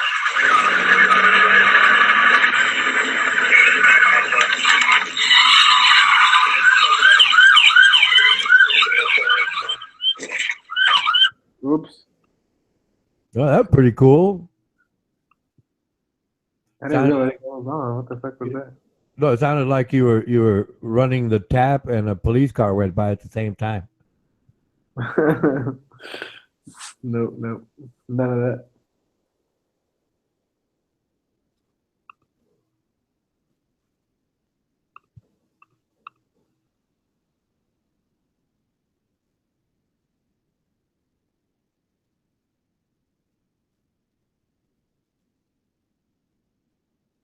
Yeah, somebody called Fox G1 a Muslim in text chat, and I wrote, yeah, wait a minute. I think I wrote, wait a minute, or wait, hold up. Armando Vargas is a hypocrite, condescending, an autocrat, but he's not a Muslim.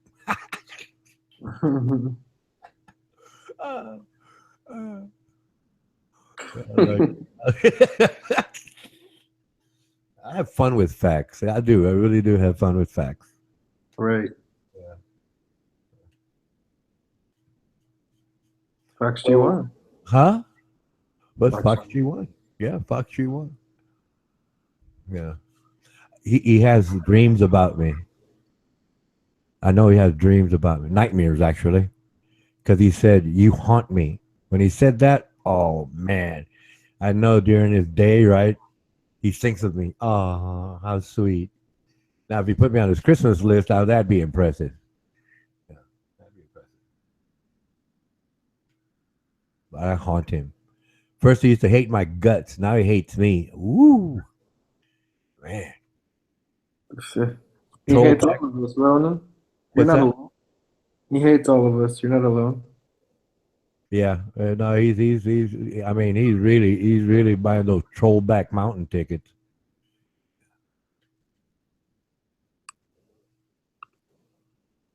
Well, I'm sorry. My apologies. Do you get the reference from what is it? Brokeback Mountain. Yeah. Oh, okay. Yeah, Trollback Mountain. That's starring. It's a gay reference. Gay reference. Yeah, it's a gay reference. Yeah. He's kind of like getting hardened to the idea of being so weak about homosexuality.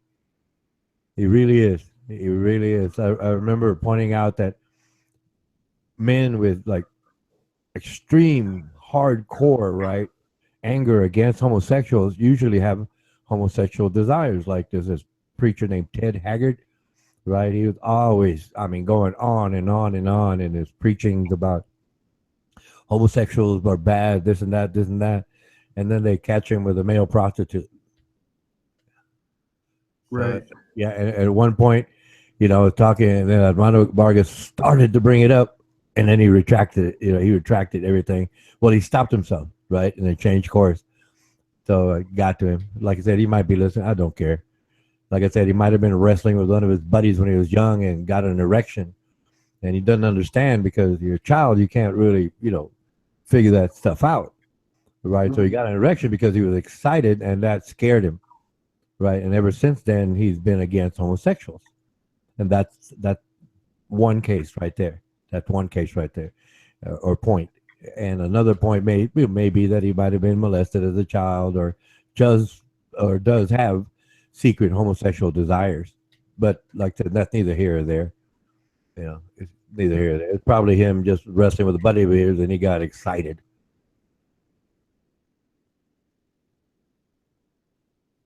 Fox G1. Fox G1. That's Fox G1, brother. Yeah, Fox G1.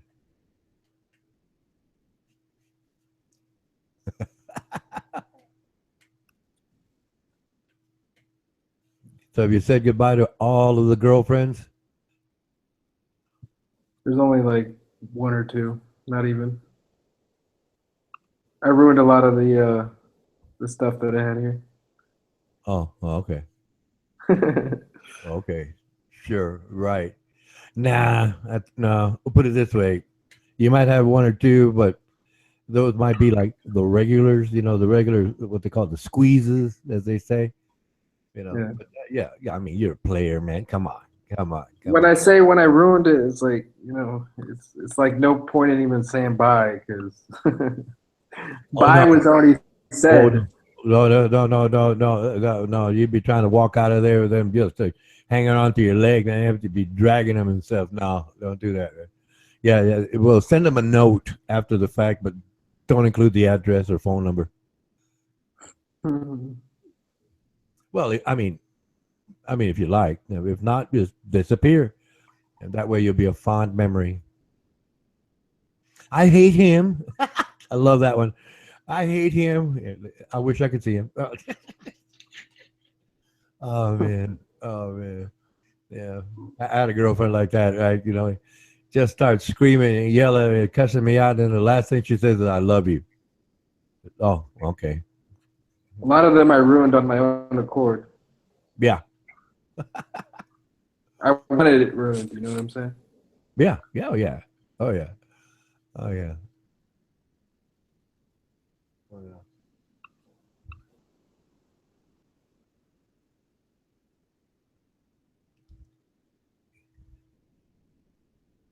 So you're gonna get moving, man, or do I keep belaboring this conversation until you have, it's like almost too late?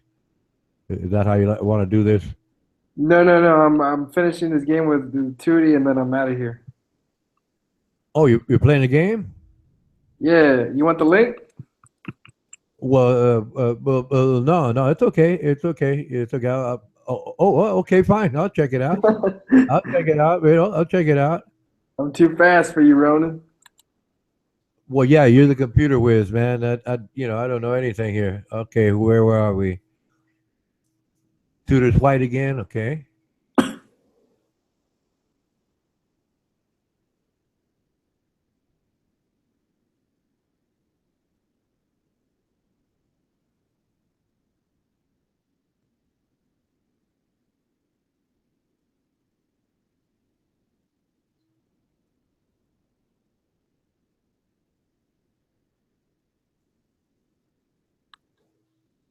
That's Tootie. Tootie.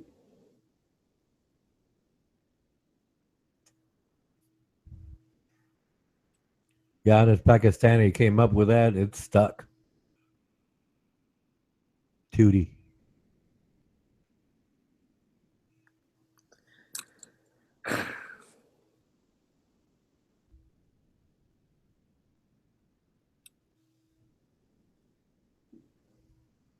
I gotta wash like 10 dishes, clean the floors, return the key tonight.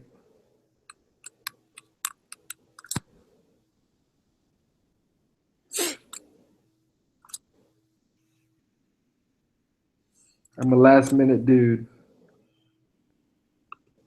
I'm still trying to remember that word. Procrastination. You procrastinate. Right. Yeah, you procrastinate. And I remember that word.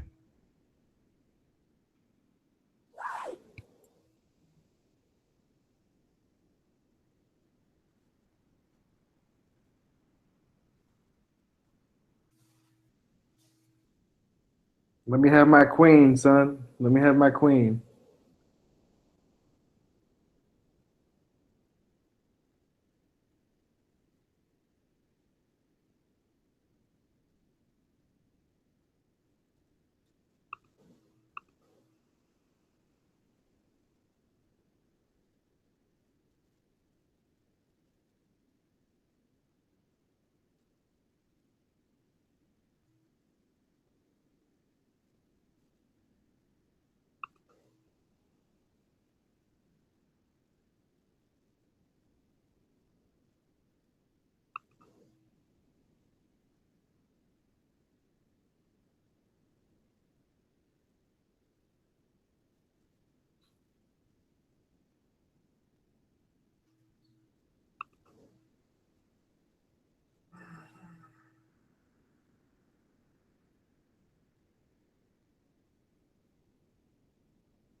Come on, Tootie.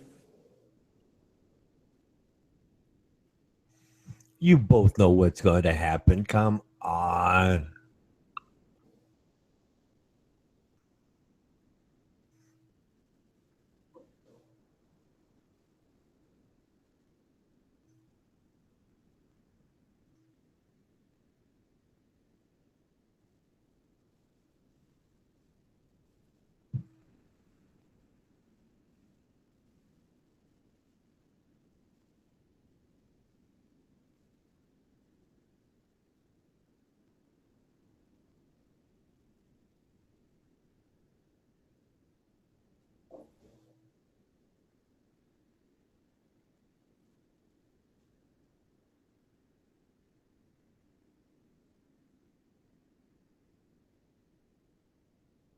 It's probably gonna be a stalemate, honestly. Well, la di da. Why am I not surprised? He's not gonna be able to check me. Yeah, that's it. You move your bishop over one. When the pawn gets there, boom, that's it. It's over. You know, it's like, it's like, I don't even know why you gave me that link. I mean, this is supposed to you knew what was going to happen. Even Fox G1 could stalemate this game, right? No, he'd blow it somehow. I don't know how, but it'd be the original chess move no one's ever thought before. Changing the face of the game. Yeah. Fox G1 would revolutionize losing. Oh man, he probably got his earbuds in while he's sleeping. He hears the nightmares. Fox G1, over. Fox G1, over.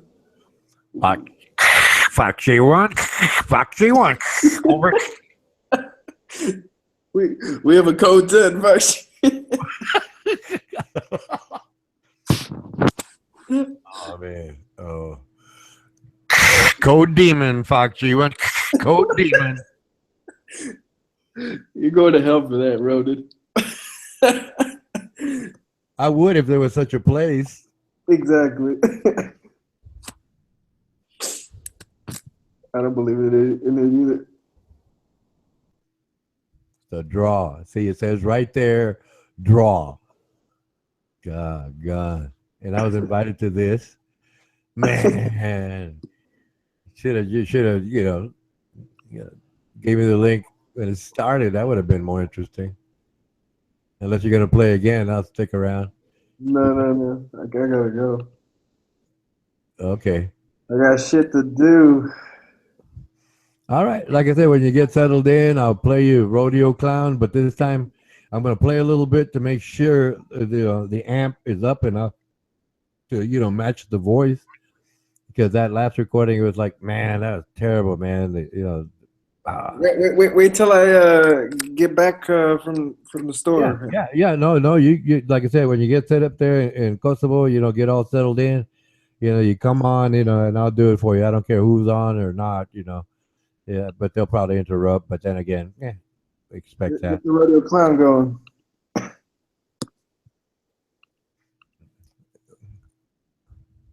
How does the hook go? The what? The hook, I think that's what's called, is the chorus. The chorus? Well. Well, that's the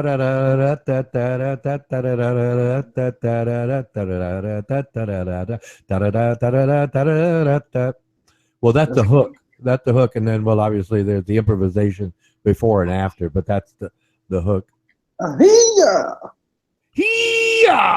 Yeah, I'll throw that one in there. Well, that's part of the tune. Yeah, it got a whole bunch of hooks in there. Yeah.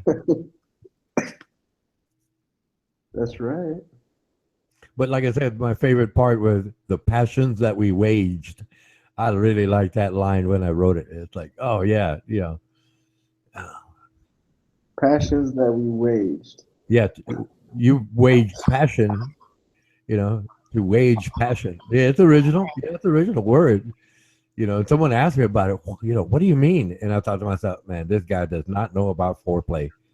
he does not know. He does not know about, he doesn't know it. You know what I mean? It's the usual, what I call three-step sex: jump, hump, and dump. Typical guy. It's like he doesn't understand. Never will. Three-step sex, man. I made that one up. Jump, hump, and dump. We got a lot of memes in these hangouts. We got a lot of like memes and goofs and gaffs. Well, yeah. Like Fox G1. That's right. Oh yeah. Oh no. Yeah, no. I've always been a creative person. I've always been a very creative person. So it's like it's nothing new. It's just another place. You know what I mean? And I've always been like creative that way. I mean, I draw. I've written poetry. I make things up. Part of my creative side. So either way, I mean, it fits in with my. Keeps the world entertained. What's that? Keeps the world entertained. Well, yeah. Well, I entertain myself. It's like one of those things. Like, yeah, like when I talk to people, like they use the same old cliches, right? And I'm thinking, well, they're just being, social, so, but myself is like, yeah, no, that's okay. But I'd rather, make something up, off the cuff, impromptu, They're being generic. You don't want to be generic. Oh yeah. Well, it's like, well, that's who I am, right? I'm a creative person. I mean, it fit well into my chosen field because I had to improvise a lot. They'd give me a project. It's like, oh, okay, so I got to make something up in order to make this part work, or they'd give me an idea and I'd have to fit a part to their idea. So just part of my nature, no big deal, but that's who I am. So, either way, well, much like you, right? You're very creative in your ways, like, building pages and things of that nature. So it's like developer. Yeah, developer. It that takes a lot of creativity, believe it or not. Obviously, your focus is different than mine, but it's still part of creativity. Right. It's not like like a logical job where you have to punch in numbers or something. There's no creativity there. Right. It takes imagination. It takes imagination. Anybody can add up numbers. It doesn't matter. But a statistician has to figure out what those numbers are saying. It's like that's the skill. And much like yourself, a developer, it's like, how do I approach this, and what's the best way to do this? That yeah, there's a logical approach to it. Yeah, here's your tools, but how do you put the machine together? That takes creativity. Right. Well, we have a counter to that, Fox G1, obviously. Fox G1 in the house.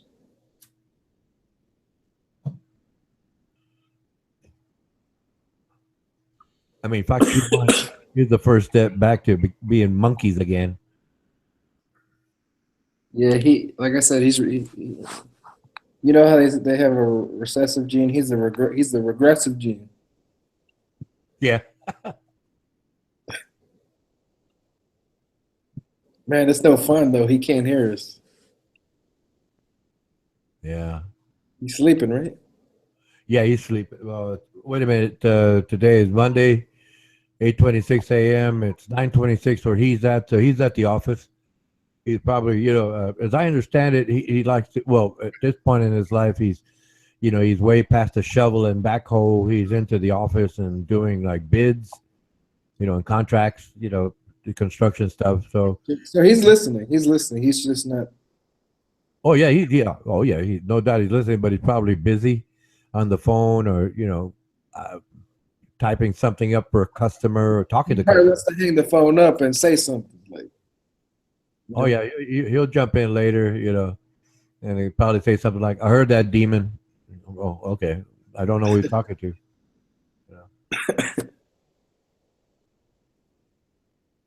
Call you a sodomite or something. Yeah, now he's gonna go. Sodomy. Yeah, I read into that definition, and then I came up with it. Well, years ago, right? Kissing is oral sex.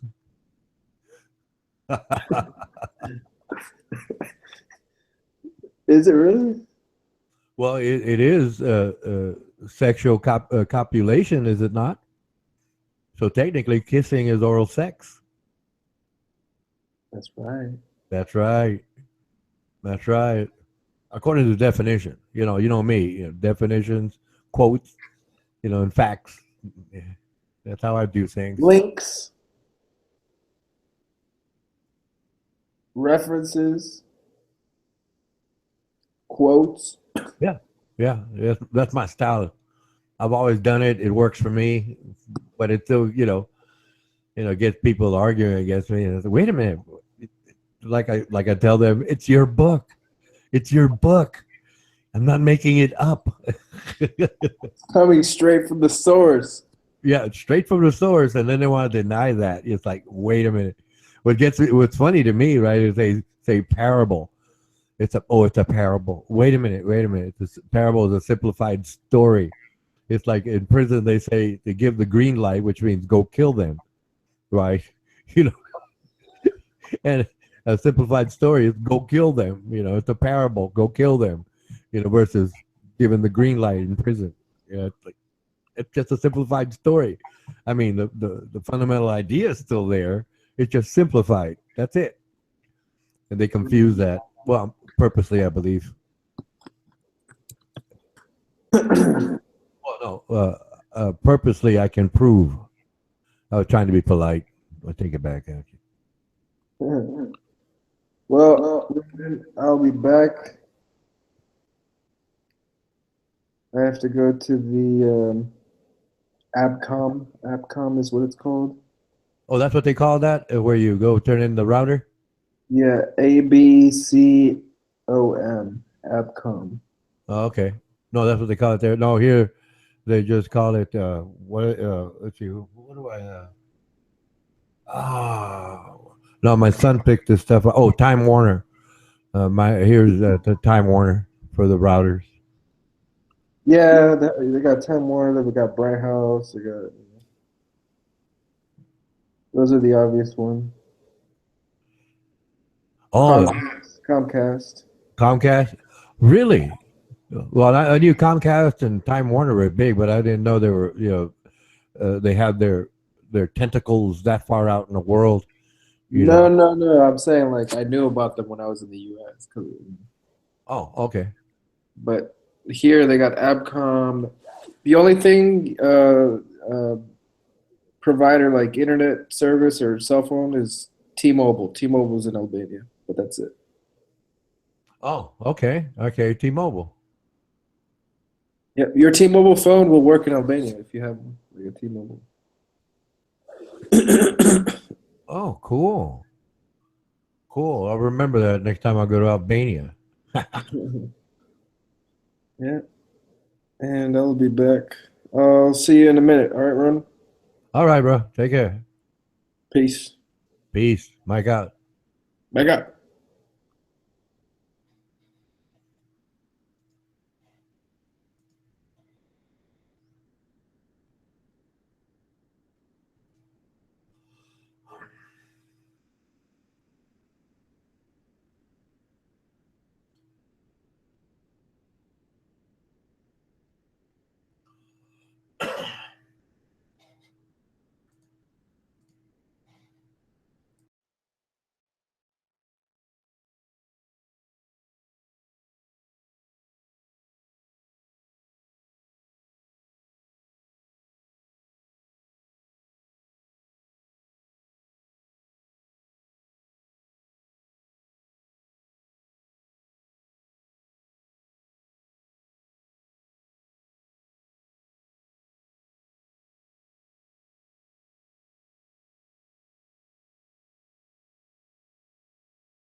Nigga, this stream.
Nigga, fuck this stream.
Why is that?